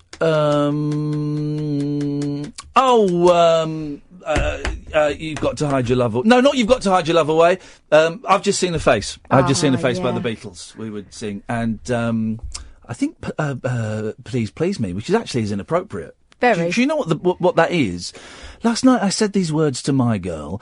Why do I always have to try, girl? Come on, come on, come on, come on, come on, come on, come on, come on. Please, please me. Oh yeah, like I please you. So he's doing that, but she won't do that. That's what that's about. You can forget that. None of that. I don't think that had been invented in the 60s. Oh, they invented it. 0344 499 1000 is the telephone number if you want to give us a call. I'm having fun tonight. I'm having fun. I forgot to tell you when that game of tag is going to be. I'll tell you after these ads. Across the UK, online and on DAB. The Late Night Alternative with Iain Lee on Talk Radio.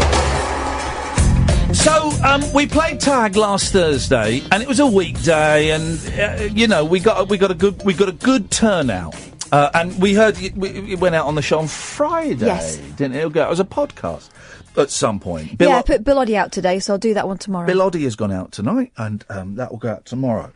And it was fun. It was like actual proper fun. And loads of you said, do it again, do a tour, A tour will be tricky. So, but we are going to do it again, and we're going to do it again relatively soon. Now, again, this is a punt, because people might go, oh, it's too soon. The reason I'm doing it is loads of people said, oh, if I could have got the day off work, I'd have done it. Please do it again. So we're going to do it again, and we're going to do it on a Sunday, and we're going to do it at 3:00 at Speaker's Corner in Hyde Park. Okay, there might still be speakers there. Can someone tell me, do they do Speaker's Corner all day? It's so many years since I've been there. Speaker's Corner, is it all day on a Sunday? Because I'm going to do it one day. I fully intend to go and do it. I might even do it that day. We'll see. You've got to stand on the box. You've got to be, I think, like 6 inches or a foot off the ground. So we're going to do it on a Sunday at 3 p.m, Speaker's Corner, Hyde Park. Okay, and we'll probably record it. We probably won't play the whole thing out. We certainly won't play an hour of it out. We're going to film it. Daniel is hopefully, if he's free, he's going to come and film stuff, and you'll all be encouraged to film stuff. So if your kids are welcome, but if you have any issues about your kids appearing on film, then just be aware that people will be filming stuff on phones and stuff, okay? But if you've got issues about kids appearing on YouTube, which I have about mine, then I'm sure Dan will be accommodating and will do something. But it might be tricky because people are going to be running around. So just be aware of that. But kids are welcome.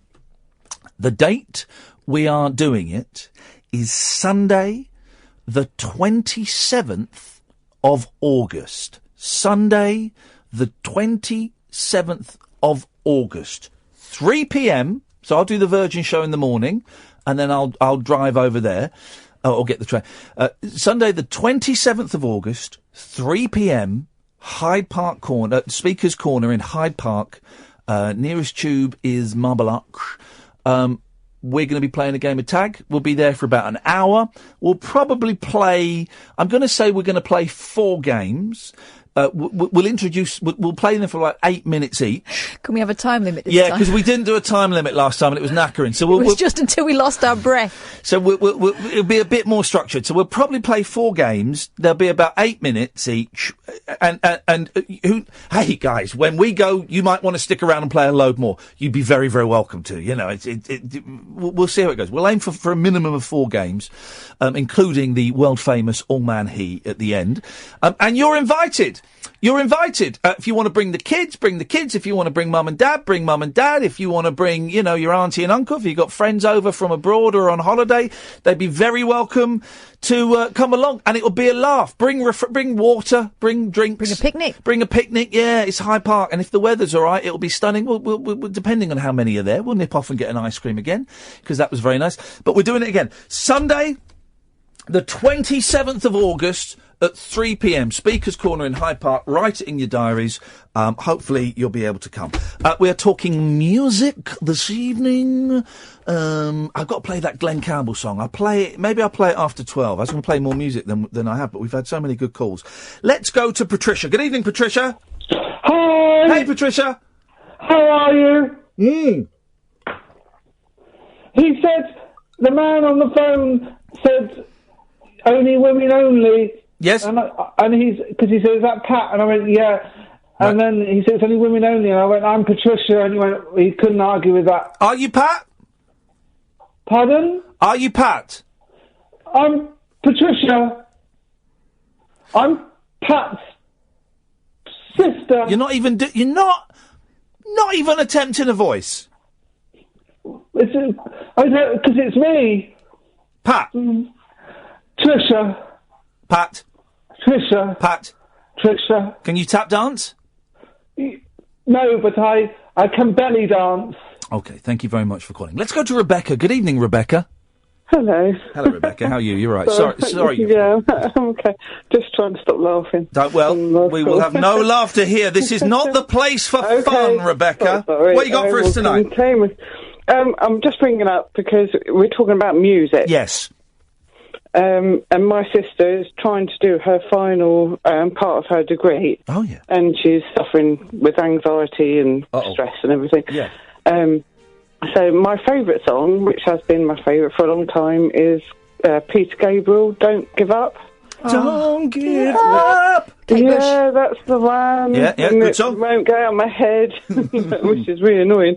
But it's the one that I try to send to her to get through it. So she's got until midnight tonight to get her dissertation in. Oh, she sends it off online, does she? Yeah. Not like the old days where you'd rock up at the office on the last and day. You have Am to I put late? it in a bound. Am I late? Yeah, you're old. Yeah, God, I am old. So, what's her dissertation on? Which is really bizarre. It's occupational therapy, which actually she needs. So hang on. So how do you write a occupational therapy? That is like wheelchairs and stair lifts and things. Yes, so helping people move around in their homes. Yeah, but she's doing it in the creative way, so right. Like doing art. Creative art and painting, good which has been in the news quite a lot recently. Has she? So Yeah, she probably won't get a job after it. What's she been in the news for? She's not like a robber or something, is she? No, the occupational therapy side of it has been in the news. Oh, okay, yes. And so she... Hang on a minute. She's got 23 minutes to do it. Yes. Yeah, but that's what she does all the time, leaves it right to the... I've got a sister like that. It's a family. Like we're all... And her printer broke down. Oh, God. Her laptop broke down, so I've been running around getting her printers and laptops. And does she get good results? Because I was one of those people that was always writing the essay the night before, and I would normally get B's or A's when I was at college. Yeah, she gets merit. Does she? Distinction. Yeah, but in the meantime, you're pulling your hair out thinking she's never going to do it. All of us are. Yep, just like my sister. Got no hair left. Isn't that funny? I wonder what that is. Because I'm trying to write a book, Rebecca. I'm trying to write a book. And because I haven't got a deadline for it, I can't do it. If someone were to say, and it can't just be you, Kath, saying, right, you've got to do it by the 1st of October. There has to be a penalty. There has to be a reason that if it's not in by the 1st of October, then it doesn't count. I can't. Otherwise, I can't do it, Rebecca. No, I'm same. I'm same with emails when I get, because I work for a property management company, and people complain about everything. And it's not until you get the final date and you have to reply that you knuckle down. And she's exactly the same, but she goes into sort of a weird... She screams at us and, like, you know, everyone else has to suffer. Yeah. But we're there for her. Okay, so this thing has got to be in 22 minutes. Yeah. Are you in the same house as her? No. Okay. Thank goodness for that. It's a nightmare. I've been there most of the day, and so is my mum. I wanted Rebecca to have a little look in the bedroom and see how things were going. She probably sat, if there's anything like me, sat there eating crisps and... The paper, she has a craving for Maryland biscuits, and they're all over the place. Rebecca, well, I wish her the very best of luck. I'm sure she'll do a cracking job. Thank you. Thank you, Rebecca. Take care. Ta-ta. All right. I remember my dad driving my sister all the way to Hull one day. Yeah, because to drop it off. Yeah, she'd left it to the very last day. They got in like with an hour to spare or something. Wow. Nuts. I was always a girly swap. Mine would be done like 2 days beforehand, and I'd be feeling nervous about it. It was always the night before, and it worked. Do it. That intense pressure. Intense. I mean, but it always brought out the best. Who knows what I could have achieved if I had put my back into it a little bit earlier. We're doing a strange one tonight. We're under the umbrella heading of music. It's very, very vague, though. If you want to pick up the phone and join in, 0344 499 1000. A couple of things. Women only up until midnight, and then afterwards everyone's welcome again. And thank you for playing along. We've already had more calls this hour than I was expecting. Because, it sometimes sounds a bit patronising, a bloke going, I want more women to phone in. 0344 499 1000. A few things to whet your whistle. Songs that you sang to kids to get them to sleep that weren't nursery rhymes. Best concert, worst concert, ever been in a pop star's house. I remember there being an episode of MTV Cribs, and the Americans' houses would be full of bling. Yeah, they'd be sleeping in car beds. And I remember them doing Mel B's house, and she had a mansion, but it was empty. There was no furniture. It was like a bed. It was like, a girl who'd gone from a council house to a mansion and didn't realise that, a bed and a chest of drawers and a TV would fill the house that she grew up in. In a mansion, you've got the other 56 rooms to fill, and it was like that. It was just this poor little girl, suddenly dropped into a pop star's life. It was hilarious. Meanwhile, Missy Elliott is I remember she had this car bed. Yeah. Like a little boy, basically, right? But it was a Ferrari body with a mattress in the middle of it. Yeah. And the bonnet opened up and the telly came out of it. Beautiful. And in the boots where she kept all her sheets. Of course she did. 0344 499 1000. Women only up until 12. Hannah, I'll come to you in a second. We are taking calls about music, and it's as vague as that. This really is the late night alternative on Talk Radio. The radio show for people who know the best part of the day is the night. The Late Night Alternative with Iain Lee on Talk Radio. We'll get you talking. 3444991,000 is the phone number. Good evening, Hannah. Hello, I hear you need some flange. Some what? French? Flange. Oh, God, for goodness Hannah. sakes. Jesus. Keep it above the waist, please. Come on, focus. Sorry. Focus. Sorry. I forgot what I was saying now. For goodness sakes, woman. Catherine's mouthing swear words at you. I'm just appalled by the flange comment. Well- He made me say flange 3 times Stop now. saying flange. Here's the thing. Flange is an effect for a guitar. I used to have a flange pedal. Yeah, I know. The Beatles invented the term flange. Bet they did. Oh, for goodness sakes. Get to the point, Hannah. Right, the world of music. Yeah, the world of music. I think I'm going to have to put Hanson out there. Yeah, great band. Yeah. They've got some new stuff out.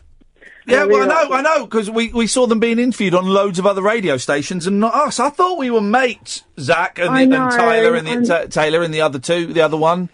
I know. You know there's a fourth handsome brother.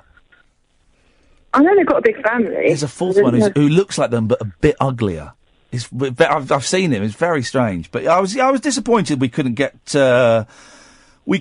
old Hanson on the show. I thought that was a little bit disappointing, if I'm completely honest. Yeah. That was it, really, for me. Thanks very much for calling. Can you cut me off? Up your bum. I'm going to play that Glen Campbell song, because I was been talking about this. So this is Glen Campbell. I don't know exactly when it was recorded. I think it was recorded after the tour. If you've ever seen I advise this with caution. The brilliant documentary. I think it's called. What is it? Let Me Be Me. No, I Am Me. Maybe it's I Am Me. Is that it? The Glen Campbell. No. I Am You. I'll Be Me. I'll Be Me. That's it. It's brilliant. It documents his last tour. He's got very severe dementia, Alzheimer's, I think. And it documents his last tour. And it's heartbreaking because by the end they cut the tour short. He plays about 100 dates. Cut the tour short because he's on stage and the last couple of shows are embarrassing. And when I saw him at the Royal Festival Hall, I think it was, on that tour, he did a couple of small mistakes. One, he was doing dueling banjos with his daughter, a song he could play upside down backwards. And he muffed it up. Halfway through, he muffed it up and he was playing it out of key. And for about 30 seconds, the whole audience was holding their breath and it was awful. And he couldn't work out what he was doing wrong. And he was just completely out of key. And she kind of guided him back into it. It's 30 seconds. He's virtually playing a different song. And afterwards he says, "Oh, she always messes up that one." And he did a joke about it. It was, he did some jokes about Alzheimer's and stuff. And in fact, one of the jokes was that he told one of the good things about Alzheimer's is, what was it? It's one of those things about I forget. One of the good things about Alzheimer's is I forget someone can tell me a joke and I'll forget it 30 seconds later and laugh again. He then told that joke 20 minutes later and it wasn't a joke that he was doing. And then there was another mistake. And I did watch the show thinking, this is putting a lot of unfair pressure on the audience, really. It was uncomfortable in places. It's obviously bringing him a lot of pleasure. It felt a little bit like a performing monkey. It felt a little bit like, and I get the same thing with Brian Wilson of the Beach Boys. He famously hates playing concerts, and you see him, and it would appear he gets very little joy out of it. And part of me thinks it's a travelling freak show. Part of me thinks that. I don't know the ramifications, everything that's going on backstage. But you do think, who is making this man go out and do something he used to say he hated? That documentary was incredible about Glen Campbell, but I remember watching it and thinking that it was kind of a way of the family getting him back a little bit, because when he played and when he sang... Yeah. Oh, the music, the guitar was the thing. It reconnects him, doesn't it? But yeah, I know what you mean. But there's scenes of him on the bus and he can't work out how to tie his shoelaces. Well, and getting very frustrated with everybody as well. But it's an amazing film, and I'm not for a second suggesting that the family were exploiting him. That's not what I'm saying at all, and it might have sounded like that. Hey, listen, they know what's going on. Brian Wilson's people knows what's going on. Who knows? They might rush off stage and go, "Hey, that was great. Let's do it again." I don't know. But that show made me a little uncomfortable. But I love him. He's got one of the best voices. So he's got this new album out, Adios, and it's like a farewell thing. He's done. I think this is his third farewell album. The last one was what was the last one called? What was it? The last Glen, I can see it. Anyway, it was brilliant. And I've not heard the album, but I've heard this, and this is obviously written specifically for him at this period in his life, right? You're going to hear his false teeth rattling, causing a bit of a sh on the S's, but the voice. Oh man, the voice. He's got to be about 76. It's stunning. So I'm just going to play this. Apropos, it's a beautiful, beautiful song, and I think you should hear it. So this is Glen Campbell. This is Adios. Oh, hang on a minute. I'll tell you what we'll do. No, that's not. That's spooky. Look, that's the Halloween music. There we go. That's hang on a second. Let's try that again. Here we go.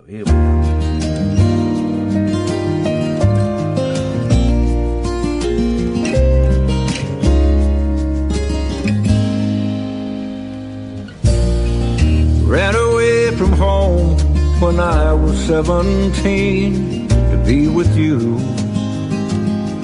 on the California coast, drinking margaritas all night in the old cantina out on the California coast. Don't think that I'm ungrateful. Don't look so morose. Adios.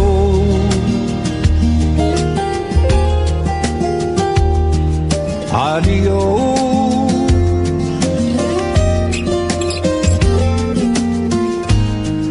We never really made it, baby, but we came pretty close. Adios, adios.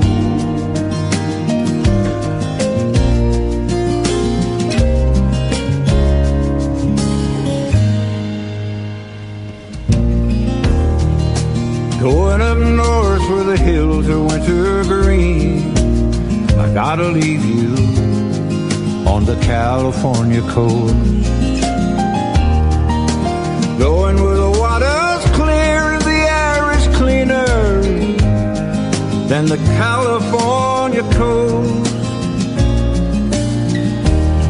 Our dreams of endless summers, they were just too grandiose. Adios.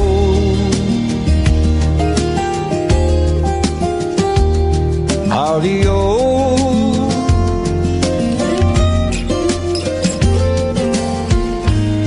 And I'll miss the blood-red sunset, but I'll miss you the most. Adios, adios. Adios, adios. Adios,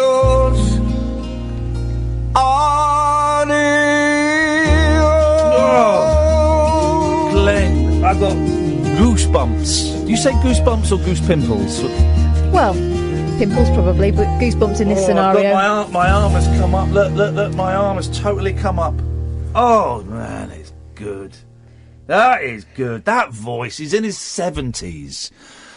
That voice, and it's written for a man who is losing himself in dementia. You know that it's made to play on your heartstrings. But God damn it, the best songs often are. You know that is, and it's a really classy production. I love it. I love it. I love it. Man, that song.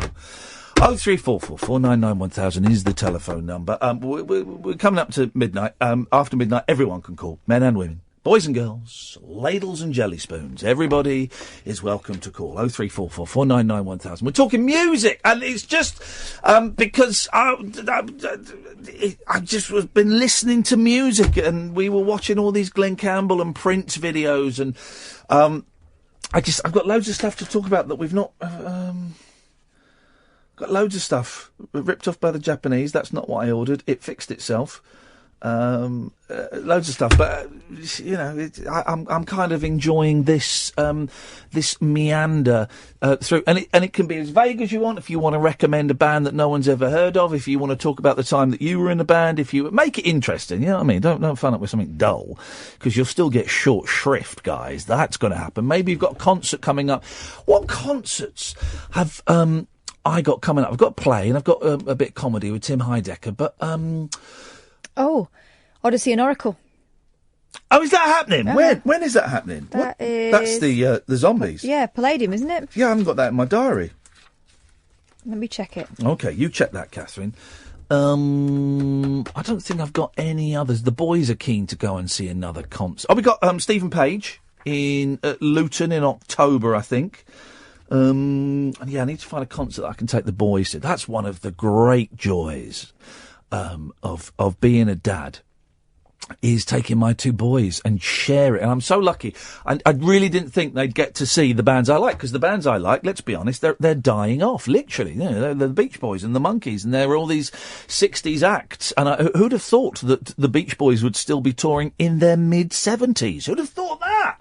And still putting on a hell of a show. And I took my boys to see that, and they are, it's great, because they are getting to see the things that are, I've been listening to the Beach Boys for literally 30 years of my life. Imagine that. And so taking the kids to see that. 0344 499 1000. As we approach midnight, that young lady who is working on her dissertation, if you're listening, you've got 3.5 minutes. I would start submitting it now, because if your internet drops or their server crashes, you'll be in trouble and you'll fail. 0344 499 1000 is the telephone number if you want to give us a call. And we're talking music, and it's kind of a catch-all phrase, and regular listeners will know how to angle their... And guys, it can be really tenuous. I mean, it really, really can. But regular callers will know, or listeners will know, how to angle their phone call to work like that. If you're new, if you've never listened before and you're waiting for that question, here's half a dozen, literally off the top of my head. Ever had an argument with a pop star? Have you ever stolen anything from a rock and roll musician? Did you have to lend a musician one of your instruments? Have you ever seen a pop star in reduced circumstances? Maybe you saw, I don't know, Mott the Hoople playing in a room above a pub. 0344 499 1000 is the telephone number. It's a phone-in show unlike any other phone-in show. There's a very good reason we call it the late night alternative on Talk Radio, because, trust me, there ain't nothing like this. There should be more, but there isn't. My name is Iain Lee. This is Talk Radio. Talk Radio. Dom, you'll be the first up. You could be after him. 0344 499 1000. It'll cost you pennies, probably even free. You'll speak to Sam. He'll take your name and number and give you a call straight back. It's that simple, and you could be on the air. This is the Late Night Alternative. I'm Iain Lee, and this is Talk Radio. The Late Night Alternative with Iain Lee on Talk Radio. We have ways of making you talk. I was going to play a song then, but I didn't know what to play. Thank you, Catherine. A cup of coffee has arrived. This is Iain Lee, the Late Night Alternative. Catherine Boyle is over there. 0344 499 1000. Slightly different. Slightly different. Vaguely different to normal, in that we're just sitting there and talking about music, which is a weird thing to do, because, music you should listen to. And I was going to play a song, but I hadn't thought I was going to play, and I didn't want to...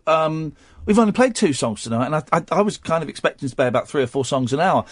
So we might play a few more in this last hour. But I didn't just want to rush something out. And the two songs that we played, Juanita's, I like the rock and roll music and I love to do the cha-cha-cha. And that Glen Campbell song, I just love them both. And I've kind of heard both of them this week. So, I might play an Arena Palo song, actually. I might play an Arena Palo song, which I thought had the most seductive line in it. I'm at the corner of our street. Would you like to come and meet me? And just the way she sings it, it's like, oh, God, yes. You know, you can imagine you're at home watching Coronation Street. You just sat down with a cup of tea and then you get a phone call. I'm at the corner of the street. Do you want to come and meet me? No. But when she sings it like that, you go, yeah, go on then. All right, we can always have a cup of tea later on. I might play that because it's just...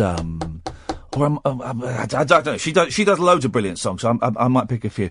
Here we go. Look, the blokes have all rocked up to get their dicks out. Whoa! That's what's going to happen, isn't it, Andre? Hello. Hello, Andre. Hi, Eli. How you doing? I'm doing very well, mate. How are you doing, buddy? Fair to middling. Oh, Ian? Yes, Andre. About 20 years ago, yeah, I won tickets to the Oasis at the Shepherd's Bush Empire in London, yeah? Yes. And you're never going to guess who it was with I won the tickets. Virgin Radio, before you guess. What? I took playing to about 200 people, believe it or not. I was there. At Shepherd's Bush Empire? Shepherd's Bush Empire. Why only 200 people? Well, it was just special guests, yeah? Oh. And next door, there was loads of lookalikes. How unfortunate. Yeah, it was brilliant. It really, fortunate for me. But listen, right, could you play a little tune by them? No. Oh, thank you. You're very welcome. Do you need to know anything else about the night, or how close I was, or anything? You give us... I was really close. I was right at the front. Right, it was a brilliant experience. 200 people they played to. Wow. And I won the ticket with Virgin Radio. Yes. I went straight to the front of the queue. They let us straight into the stage, straight in there, and it was brilliant. And excellent. That's you've really... I can almost smell it. You've painted a wonderful picture. Oasis, though. Oh, what a brilliant memory that was. Yep. And now I've got a brilliant memory of you telling me that story, which I can look back on fondly. Well, don't look back in anger with it. Hey! Oh! All right, Ian? All right, Andre? Talk to you later, yeah? Ta-ta. Cheers, mate. Bye. There we go. And he zips up his fly. Let's go to Dom. Good evening, Dom. Good evening, boss. You all right? I'm all right. And nice to see you in Manchester the other day. Yeah, it was wicked, that. It was, thank you. Wasn't that room amazing? It was, yeah. And do you know what? When you said about the neighbours complaining, it reminded me of somebody bought a flat above a place called the Night and Day Cafe. Yeah. It's quite a famous place. And then 6 months later, started complaining about the noise, and actually the place was almost closed down because of it. I don't understand how that is possible. There should be like a tough titty clause, shouldn't there? Of like, well, you bought it, so now suck it up. I thought there was. I thought it was just common sense. If you move near a bar or a cafe or a restaurant or a venue or whatever, or if you live in a city, you're going to go. Well, if you live in a village, if you move near a church, a field of cows, or a church, and they ring the bells on a Sunday, that's partly why you're moving to a village, is to get that life. There's always. When we were at the BBC, there was always a story about a village that people were trying to stop the church ringing the bells on a Sunday. Yeah. Oh, it's ridiculous. Where I live, if you stand outside on a Sunday, you can hear the church bells ringing, and on a Saturday, on a very clear night, you can hear the cows mooing. I'm reminded of bad news. Do you remember Bad News, Dom? Oh yeah. Basically the British rip-off of Spinal Tap. It was Rick Mayall, Aid Edmondson, Nigel Planer, and I don't know who the fourth guy was. He's the main guy from Comic Strip One. I can't remember his name. There we go. Carry on. For a while, for a brief period in my life, I thought the albums were hilarious. And one of the things that made me laugh so much, just reminded by you saying that on a clear day, was Nigel Planer singing on the album, "On a clear day, you can see my penis." And I was probably about 17 or 18, stoner. I thought that was the funniest thing ever. How unsophisticated. It made me laugh. And yet, it's still the sort of lyric you come out with. I wonder if Bad News stands the test of time. I bet the films don't, because I don't really think the comic strip stands up that well at all. I wonder if the albums do, because the albums used to make me laugh a lot. I never heard the albums. I had More Bad News, I think the sequel. Yeah. The two best bits, actually I don't know which one it was from, but the two good bits I remember was one where they're on the motorway and someone says, this journey's taking for ages, and someone says, well, we don't have to keep letting the camera crew off to watch us go past every bridge. That's a very funny line. And the other bit was on Donington Station, they've got loads of bottles a week. They play their Castle Donington. I wonder, I'm tempted to play a little bit of one of their albums, but they're very, they're very, very. That one's got swears in. Hang on. Let me try. We'll try this. I'm going to hover over the dump button. Hang on a second. Hang on.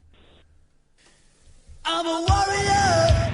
The blood won't wash away. I'm a warrior. I'll kill myself one day. Nah, it doesn't really stand up. Anyway, Dom, what have you got for us? Was it Peter Richardson? Peter Richardson, well done. Well done, sir. Right. 5 points.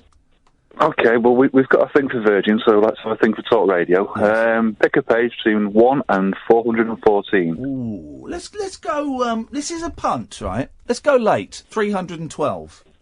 312, okay, and I'm sticking to your theme of music. Okie dokie. There's a clue for you. We've got to guess the autobiography, or indeed biography. There is a difference, kids. There is. Ooh, 312, it's the end of a chapter. Oh, gee, okay. But no, Tony and Mike want to go on. They'll find another singer. Genesis are not over, not now, not yet. Phil Collins? Yeah. You said the name of the band and the name of the other members of the band. I know, but I have to. I blank off the people who are actually it's their biography. You do what? I blank them off. Oh, I thought you said I blank off. All right. We had a whole weekend of this. You casting aspersions on my character. Oh no, sir, not at all. I would do no such thing. Well, I'm going to cut you off now. Bye. No. Evening, Kyle. Evening, Bob. Hey, it's another person who we saw at Manchester. Yeah, right in the front row, Kyle. Right in the front row. A little bit like a stalker. I didn't pick that seat. That was geeky. No, listen, thank you for coming, man. It was nice to see you. It was nice to see everybody. I love Manchester. So, we can tell the story, which will appear in the podcast.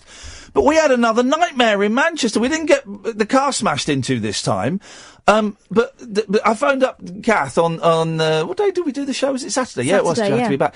I phoned up her and said, Kath, we really need to go to the venue. I'll meet you down in the lobby and I'll check us out.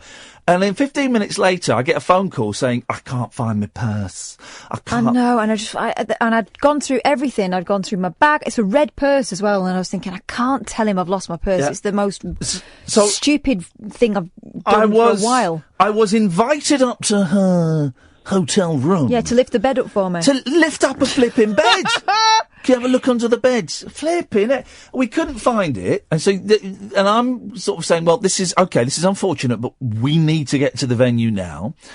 And we did. And I went and set up and I did all the technical stuff while Kath was on the phone cancelling her bank cards. Yeah. And then what happens? Well, I finished doing all that stuff. You know, when you get to the point where you're like, right, there's no point panicking. I've just got to do the practical stuff. So I sorted all my cards out and stuff. And thankfully, no money had been taken. So that was a relief. And I was thinking, oh, God, I'm going to have to replace my driver's licence and all that stuff. And it costs a fortune. Yeah. But anyway, my own fault. So I did my bank cards and that, and then I had a look on Twitter and I saw Pat, who produces Goldstein and Cundy, had sent me a tweet saying that he had a phone call from Greater Manchester Police. Someone had handed in my purse. Yeah, unbelievable. And all I needed to do was go over to, they've got like a public inquiry desk at the town hall in the centre of Manchester. And so I did that after the show, after the rabbit hole. Purse was there. I got the phone number of the guy who'd found it and rang him up and said thank you. He wouldn't take a reward. There was still 20 quid in my purse as well. That's another thing. It's outrageous. So, Mancunians get a bad name for being scallywags, but actually we've had the most honesty demonstrated by our people in Manchester. But can we please? No more. I can't lose anything else there because I really am pushing my luck now. Exactly. But it was an adventure. But it was nice to see you, Carl. What you got for us this evening, boss? Well, again, you've done the usual thing. There's about 20 subjects. Yeah, I'm good at this. I've distilled it, I think. I think I've distilled the key one for you. Go on, what have you got? Well, I was going to do my Dev impression, but more than that, you said about singing to children. Yes. And so I brought my brother up, which I think I mentioned before. Yeah. And when he was like a little 7 or 8 year old, I used to sing Buddy Holly every day. Oh, and it's a good I would one. sing that on the guitar. Oh, really? Oh, that's a good one. That's a good one. He used to love that, and then he'd just drift off to sleep. Yeah. Whether he was bored or not, I don't know, but, Here's the thing: lullabies and songs sung softly. Well, it works. Well, I bet Twinkle Twinkle is. It's like a spell. If you get, honestly, I found this 9 times out of 10 with my kids and with my, I remember doing this with my niece, and she wouldn't settle. Pepper, she wouldn't settle, and I got her, and I'm just slowly doing the bouncy thing on the shoulder and singing Twinkle Twinkle. It's like a spell. Yeah. 9 times out of 10, at the very least they'll quieten down. At best, they'll nod off. It's wonderful. I miss that. Little month-old, 2-month-old lump, 2 or 3 month olds, a bit bigger, lump just nestled up against your neck, and you do that little gentle rocking. It was lovely, thing. but mine had both girls had very light gag reflexes, so Sorry? I would often end up, they would puke all over me all the time. You get to the point where you don't care anymore when they're your children, don't you? I realised I was a mother when, there's always like a pivotal moment. Yeah. When I realised I was a mother was when my daughter went to throw up and I caught it instead of moving out of the way. I was just thinking of my carpet. My wife got called into work today, and so I had the kids for a few hours, and her car's broken. Her car's leaked. So she took my car. So we got a cab. That's irrelevant to the story, actually. I don't know why I'm telling you that. But we went and we went and saw Captain Underpants, which is quite good. And we went for a coffee before, because I really needed a coffee, because I'm not slept much. And my youngest had carrot cake. He loves carrot cake. And I said, all right, guys, I made the mistake of saying, all right, guys, we've really got to finish these cakes now, because we're going to be late for the film. So my boy did, but he's not done. He shoved it all in his mouth. And as we were walking away, I could see him looking uncomfortable. I said, can you not swallow that? And he went, I said, are you okay? He went, I said, do you need to sick it up? He went, yeah. So we stood in the middle of a shopping centre. I've got a plate under his thing, and he couldn't sick it up, and I'm hitting him on the back, and he couldn't sick it up, and his face was starting to go red, and I'm going, all right, don't panic, and it filled his mouth. And so I said, right, okay, hang on a minute. We've got some water. If you just have a little bit of water. And he was like, so if you have a little bit of water, it'll soften it up, and it'll either go down or it'll come out, one way or the other. And it came out. Oy. But you do it and you move on, and that's... I pulled a bead out of a nostril. I've done the whole lot. It might have been Dylan had a Lego pulled out of his ear. It's all good. Kids. Kyle, thank you for that, mate. Cheers. Tutty bye. 0344 499 1000. All these people that came to see the show. It was a thrill. Just thought of another one. Go on. With a childless friend at the time. She didn't have any children, and I was with my eldest, and she was tiny at the time, probably not even 1. And she had a cold, and her nose was dripping. Yeah. Right. And without even thinking about it, I sort of saw that the candle wax was flowing. So I wiped her nose with my hand and then wiped it down my coat. Oh, God. While I was talking to my friend. And it was only when I saw my friend's face that I realised what I'd done. Without thinking. The stuff that I've had in me, on me, around me, over me, it just doesn't matter. Cleo, stay there. Come to you a bit. I'm going to play another song in a minute. 0344 499 1000. We are celebrating the magic of music. Phone in using that catch-all word, phrase, with anything you want, and it can be really tenuous. We're not going to turn you away because you don't fit the criteria. 0344 499 1000, the late night alternative on Talk Radio. The late night alternative with Iain Lee on Talk Radio. We'll get you talking. We last week got very excited by finding out that in Japan, and I did know this and I'd forgotten it, in Japan they have over 300 flavours of Kit Kat. And we found a website that sold a load of these Kit Kats. And how many did we order for a tenner? 8. And we naively thought they'd be like, the size of Kit Kats. Yeah. But they're not. They are absolutely... They're not even fun size, it's a joke size. Look at this. Go on, it's flipping heck is that? Look, it's about 2/3 of my bird. Tenner. Flipping tenner. This I know the Japanese are tiny, but that's a tenner. Should we eat some? Yeah. Some of these are disgusting. This one's Beni Imo. Show me. Beni Imo. That's purple sweet potato, isn't Yeah, it? yeah. Do you want me to give you a finger? Well, let's have a finger each.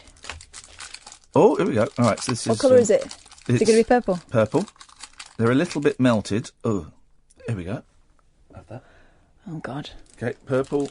Sweet. It's like bubblegum purple.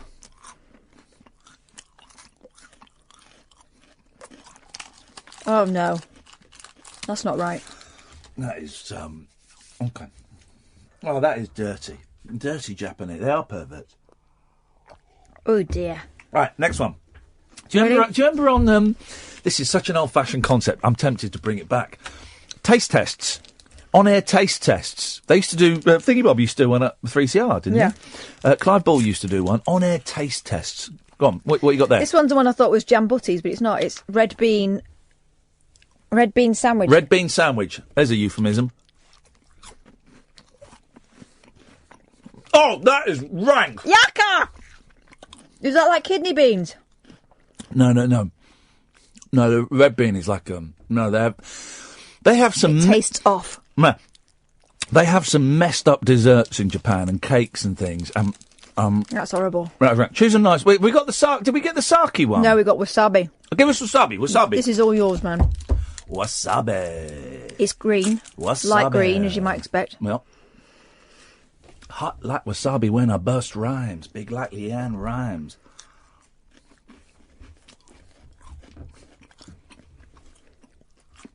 Oh, the dirty devils. That. I quite like that one. Disgusting. It's cleaning my nasal cavity. Oh, there it is! There it is! And there it is, ladies and gentlemen. There it is. It's like that, have you ever seen... Oh, there it is! Have you ever seen that, does this exist? I've not imagined this, have I? There's footage from about 1966, black and white, on TV, of like an old guy taking LSD. Well, I'm beginning to feel slightly disorientated as the drug appears to be. Because Steve Coogan did a spoof of it about, there's a brilliant sketch on the Day Today.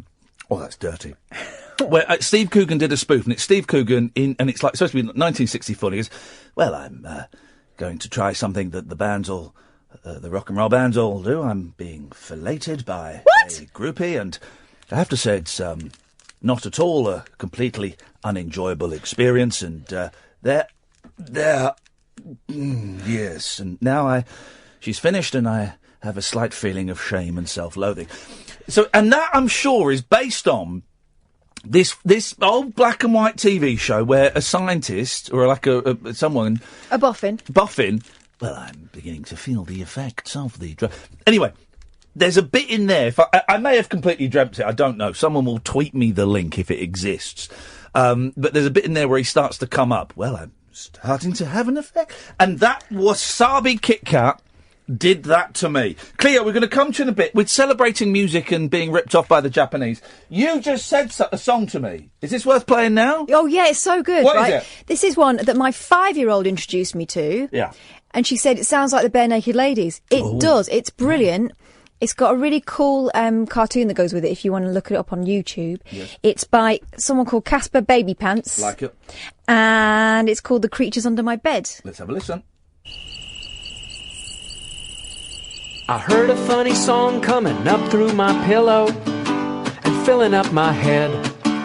It made me shiver, it made me wonder who's making music underneath my bed. I worked up the courage to pull up the covers. I'll tell you what I saw. 4 funny things making sweet music, banging and strumming with their awful claws. The creatures under my bed, they play silly songs that stick in my head. And hey, the creatures under my bed, they sound great.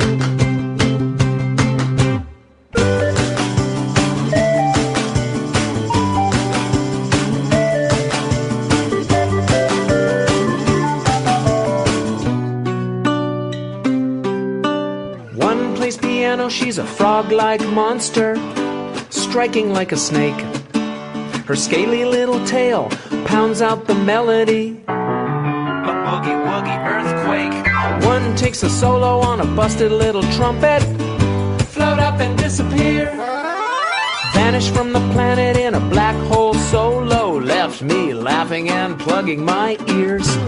The creatures under my bed, they play silly songs that stick in my head. And hey, the creatures under my bed, they sound great.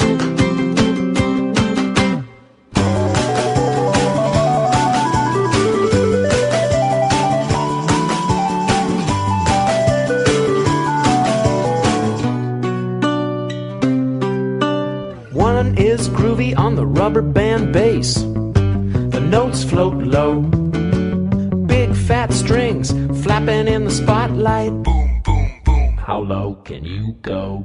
One is the drummer bopping on the skins, banging out a beat. Shoebox kick, drum, pot lid, cymbal, drum solo every night of the week. The creatures under my bed, they play silly songs that stick in my head. And hey, the creatures under my bed, they sound great. The creatures under my bed used to fill me up with dread, but all they really want to do is play. They're gonna play. Tonight I'm gonna see the creepy creatures. That'll do. That was good. Oh, I love that. Remember when kids' songs used to be crap? And now they might be giants, bare naked ladies, that, Casper Baby Pants. You get some good kids' music, man. I love it. That was good. I enjoyed that. Thank you for that. Yes. Oh, sorry, that wasabi Kit Kat is repeating on me. Well, we've got one left, and go on, it's the Easter custard. Oh! Easter custard? It's what Jesus would have wanted. I mean, yeah, hang on. Easter custard. What flavour is that? Hopefully custard. Oh, in what colour, sir? It's custard colour. I do actually feel a little bit sick. Well, come on, this is for science. Oh, that is horrible. That's not custard. That's shit flavoured.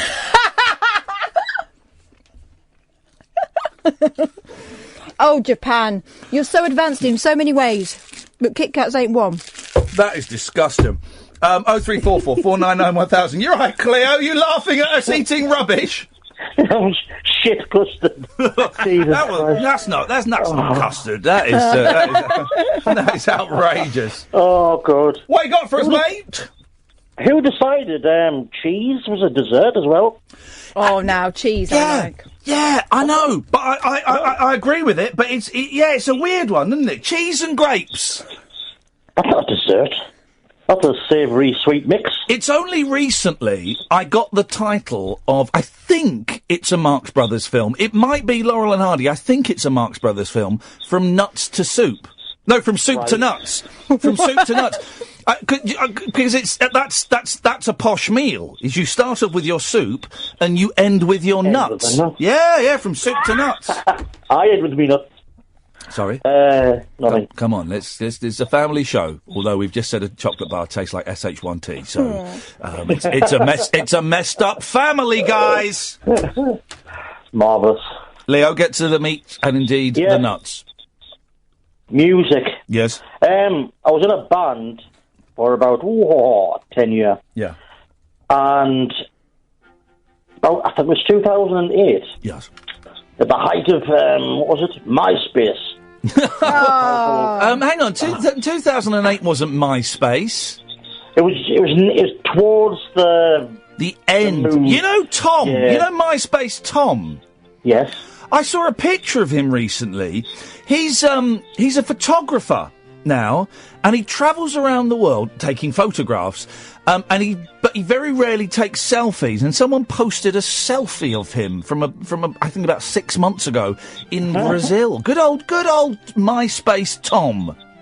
What you'd have to do is creep up behind him. Yes. And ask him to turn round and when you take the photo. Yeah, do that face. It was always looking over his shoulder, wasn't Yeah, it? MySpace was weird because first of all, it was for people to meet and shag, and then they tried to say, no, it's not for shagging, guys. It's for bands. It's for bands. Yeah. It's really good for bands. But then Facebook came along and went, hey, you can shag over here, guys. We have got no problem with you meeting up with ex-girlfriends and first loves and missed opportunity. Come over here. And so everyone deserted. Oh, and we can do bands as well. We can do bands. So everyone went over to Facebook. I thought MySpace was excellent. You would do, mate, because you're an old man. Well, yes. But it was good for connecting with other musos, because Glen Campbell, your pal, he left a lovely message on our band's MySpace and saying he loved us and that. But also, it got us a meeting with Acid Jazz, you mentioned earlier. Oh, yes. We went and met them. And most importantly, yes, this is the best story. Here we go. A village in Leicestershire, for some reason, got into the band. Hang on. And so they asked us to headline a festival. A village in Leicestershire got into your band? Yes. It's a place called Whittick, spelt Whittick. Why are you spelling it? In case we want to verify it. I'm not going to go there. No, it's because we called it the Whitwick. We got wrong. It's spelt Whitwick. He's obsessed with telling me how this village is spelt. I'm never going to go there. I know, but anyway, it's just weird. It was a funny place. But we turned up there. Yeah.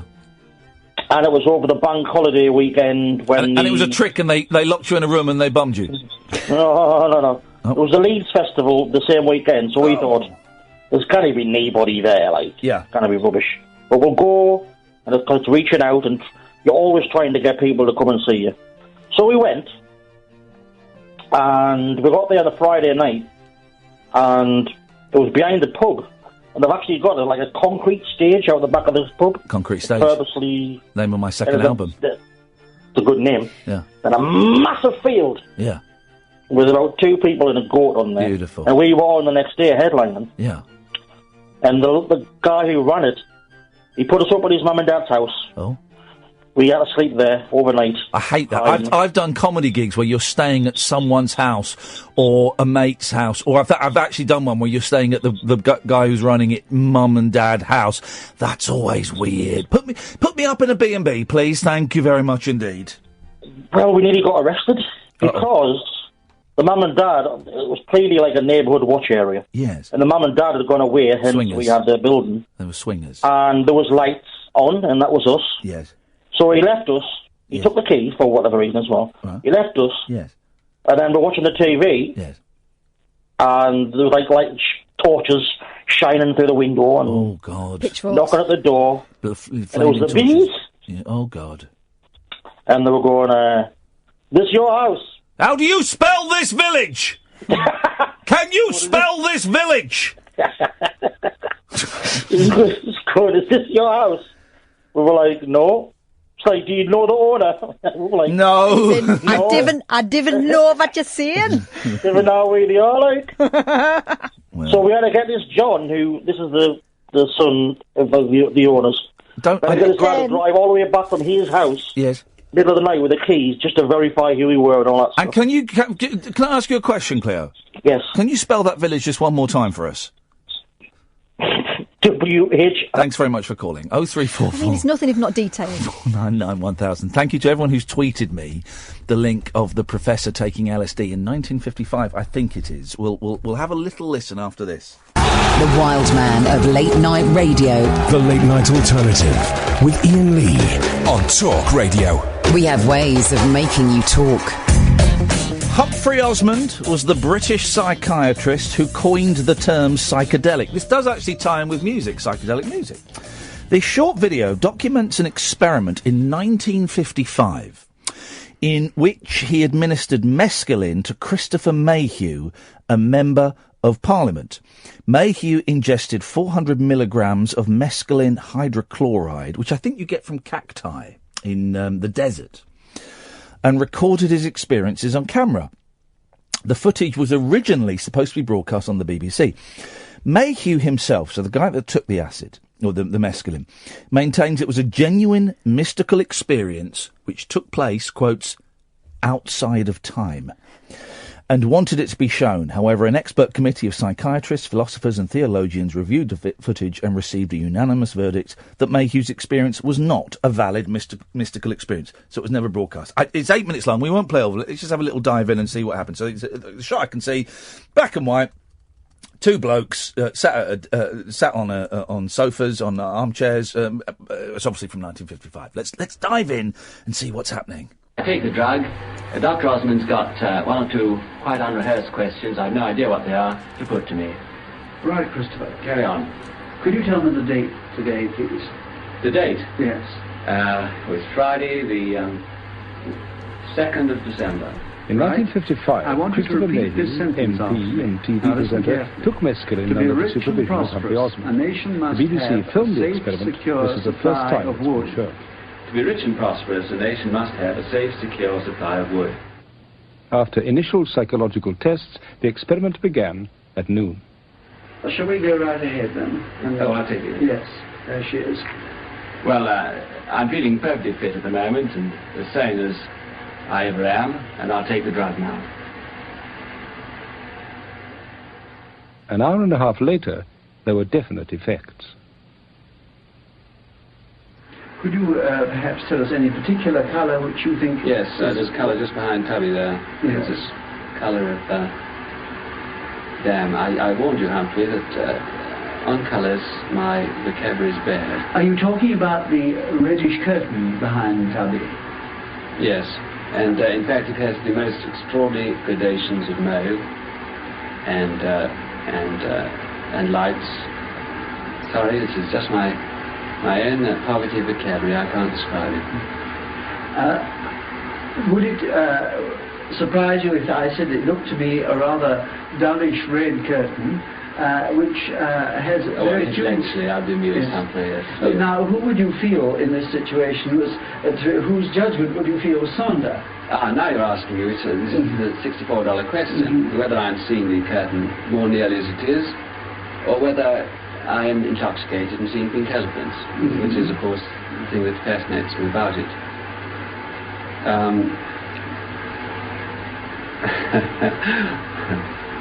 Well, all I can say is it's still a $64 question, Humphrey. I'm looking very hard now. Yes. Beyond the camera. Today, elevated to the House of Lords, Christopher Mayhew watches the film with Humphrey Osmond. I quite like to think about whether it's good evening or good morning. But you also did the thing in the intro where it was Now I'm back again. All right, so I didn't realise it then jumps to... there's a bit more. Let's see if we can find a little bit more, because I'm enjoying this. And in the last half hour or so, Christopher has been preoccupied to a very great extent with time. And we've had numerous discussions on this. On time? In the interval, he tried to instruct me as to how to work his recording machine, and unfortunately we were quite unable to work it. He has also been listening to a certain amount of music. Now I'm going to ask him once more to go over the Babcock sentence that I did, and also to take away 7 from 100. Now, Christopher, would you be prepared to do that for me, please? Well, you've got me at what I would call my period of time when I am capable of doing it. Right, but I'll now repeat the sentence. To be rich and prosperous, a nation must have a safe, secure supply of wood. To be rich and prosperous, a nation must have a safe, secure supply of wood. I got the two... Well done. Now, would you like to take away 7 from 100 again? 93, 86, 79, 72, 66, 60,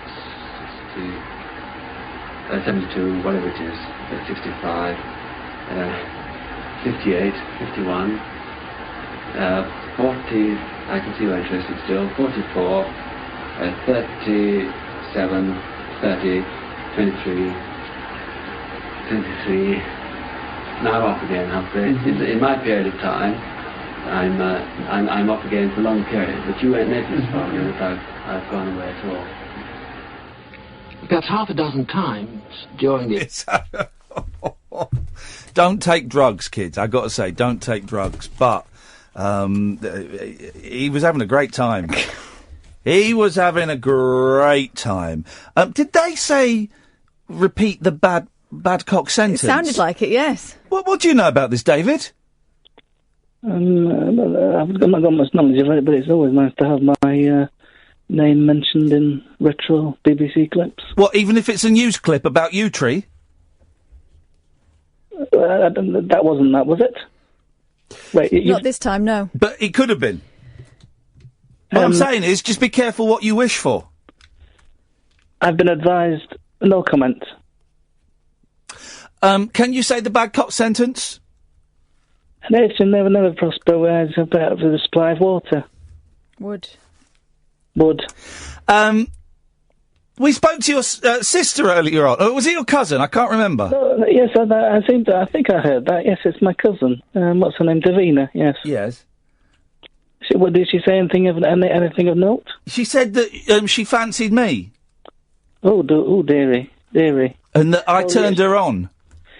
I mean, she's a bit of a slag. Oh, yeah. No, come on now. No. Come on now. I don't know what other word I could say. You could not. You say she's sexually adventurous. You could not pass any judgment on her lifestyle. Well, she's very, very, very, very sexually adventurous. Oh, yes. well, good for her. She's a lovely girl. I've got a bit of content for you because you've not put any topics out tonight. We've been talking about music. Right. I have a gift card with £20 on it. Right. What should I buy? For where? Can I name shops? You can name the shop that you got the gift card from. Well, it applies to numerous shops, but let's just say Argos and Amazon. Oh, gosh, I mean... Right, so Amazon, you got 20 quid on Amazon, you can buy anything you want. Pretty much. And then I'm going to Google... You could buy 16 disappointingly small and disgustingly flavoured Kit Kats. Yep, that's a possibility. Wasabi. Yeah. Here we go. There's a website, excuse my language, called shityoucanafford.com. It's where you'll find the coolest and most useful products to buy on Amazon for under $20 or less. Right. There's an LED valve cap. So it's like you put this LED, you know, the little cap on your, this is actually quite cool, on your tyres of your car. Yeah. You get an LED one, and when it goes round, when the car goes round, it looks like it makes a circle. Hey, that's cool. Couldn't that cause other cars to crash, though? Yeah. 1,500 ladybirds. Real ones? Yep. You cannot buy ladybird, surely. Yes, you can. Yeah. You can buy butterfly. Yeah, I bought them. Oh, we bought butterfly. Butterflies. Butterfly. Butterflies. Emergency fire starter. Oh, I like that. I might get an emergency fire starter. What for? Got to start a fire in an emergency, you knob. Here we go. Spy camcorder sunglasses. These glasses are perfect for the freelance spy on a budget. 2 gig internal memory allows up to 5 hours of video recording. Oh, God. Memory slot for extended memory, charge via USB, endorsed by the KGB. Oh, I would love them. You could buy those for me. And the people know if I'm filming them or... No, they wouldn't know. Oh, no, actually, it's probably a terrible idea to give that to you. No, I think that's quite a good idea, actually. No, I think it's a terrible idea.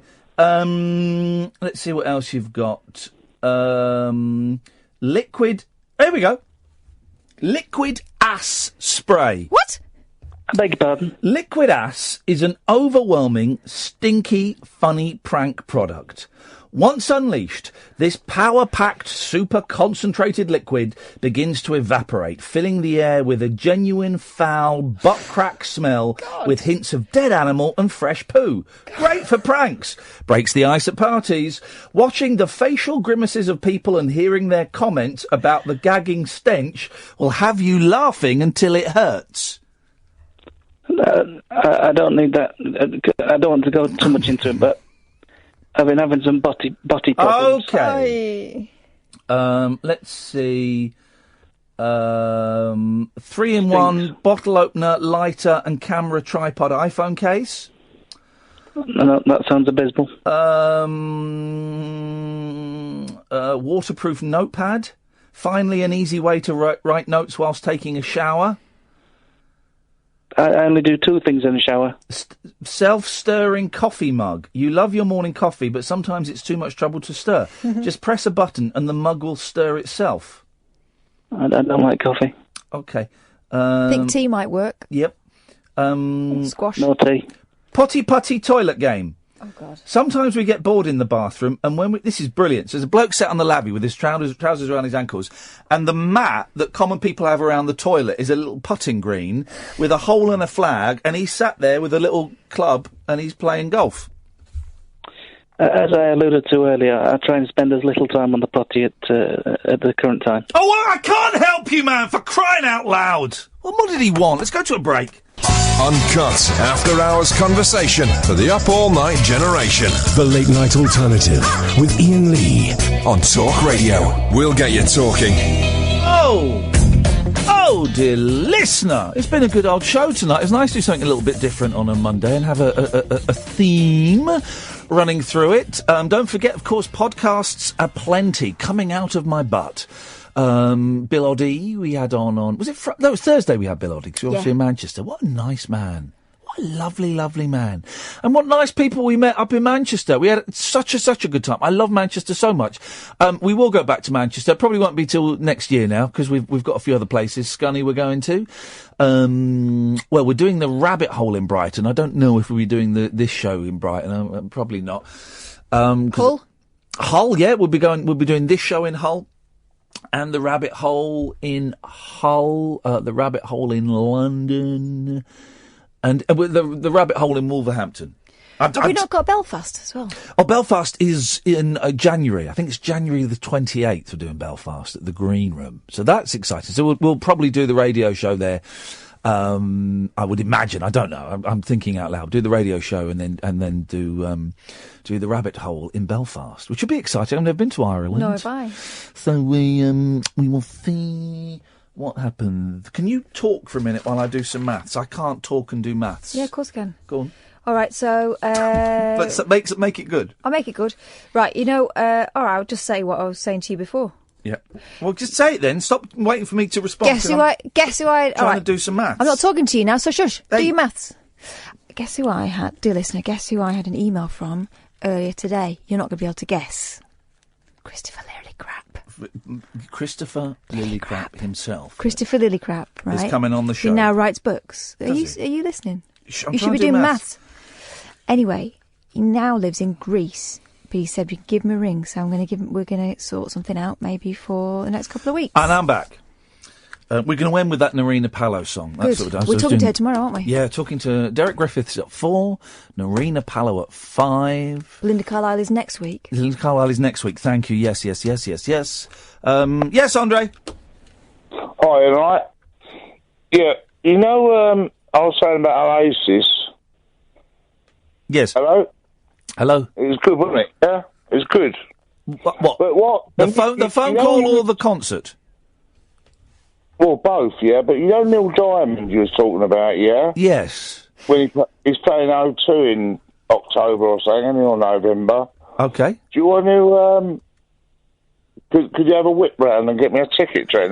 Too? Yeah, we could do that, actually. In fact, tomorrow, Kath, remind me, tomorrow's show, we're going to raise funds to buy Andre a ticket to see Neil Diamond. Would that be tomorrow's show, mate?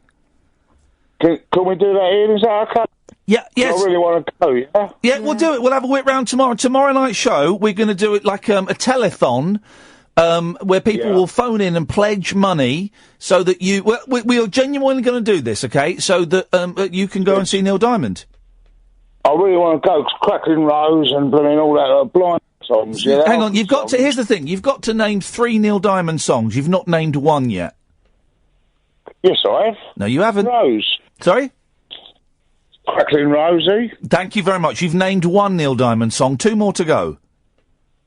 Right, two more go. It's hard to think. Crackling Rose. Look, again, you've named zero again. You've deleted the one. You've deleted the one song you named. What's it called? What's that? That one costs so much here, but not over there, or something. What's it called? I'm trying to think of one song.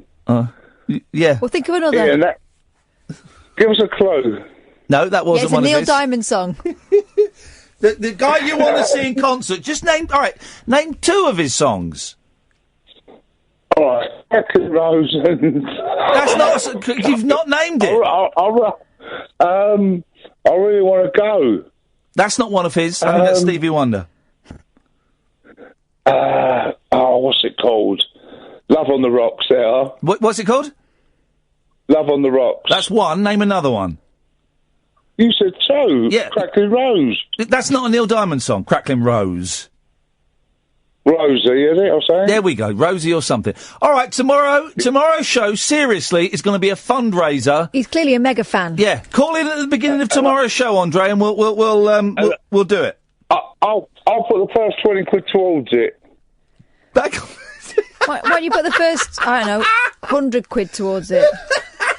No, because the ticket only be about 150. Precisely. Thanks very much for calling. So, we've been celebrating music. I hope you've enjoyed us going off on a little bit of a tangent. Narina Palo is being interviewed tomorrow. I'm a huge fan of hers, right? I think she's absolutely brilliant. And I heard this song. I just think this is the sweetest song. Listen to this, and we'll be back tonight at 10 o'clock. Ta-ta. Oh, hang on. Where's my play button? Smooth.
Attraction to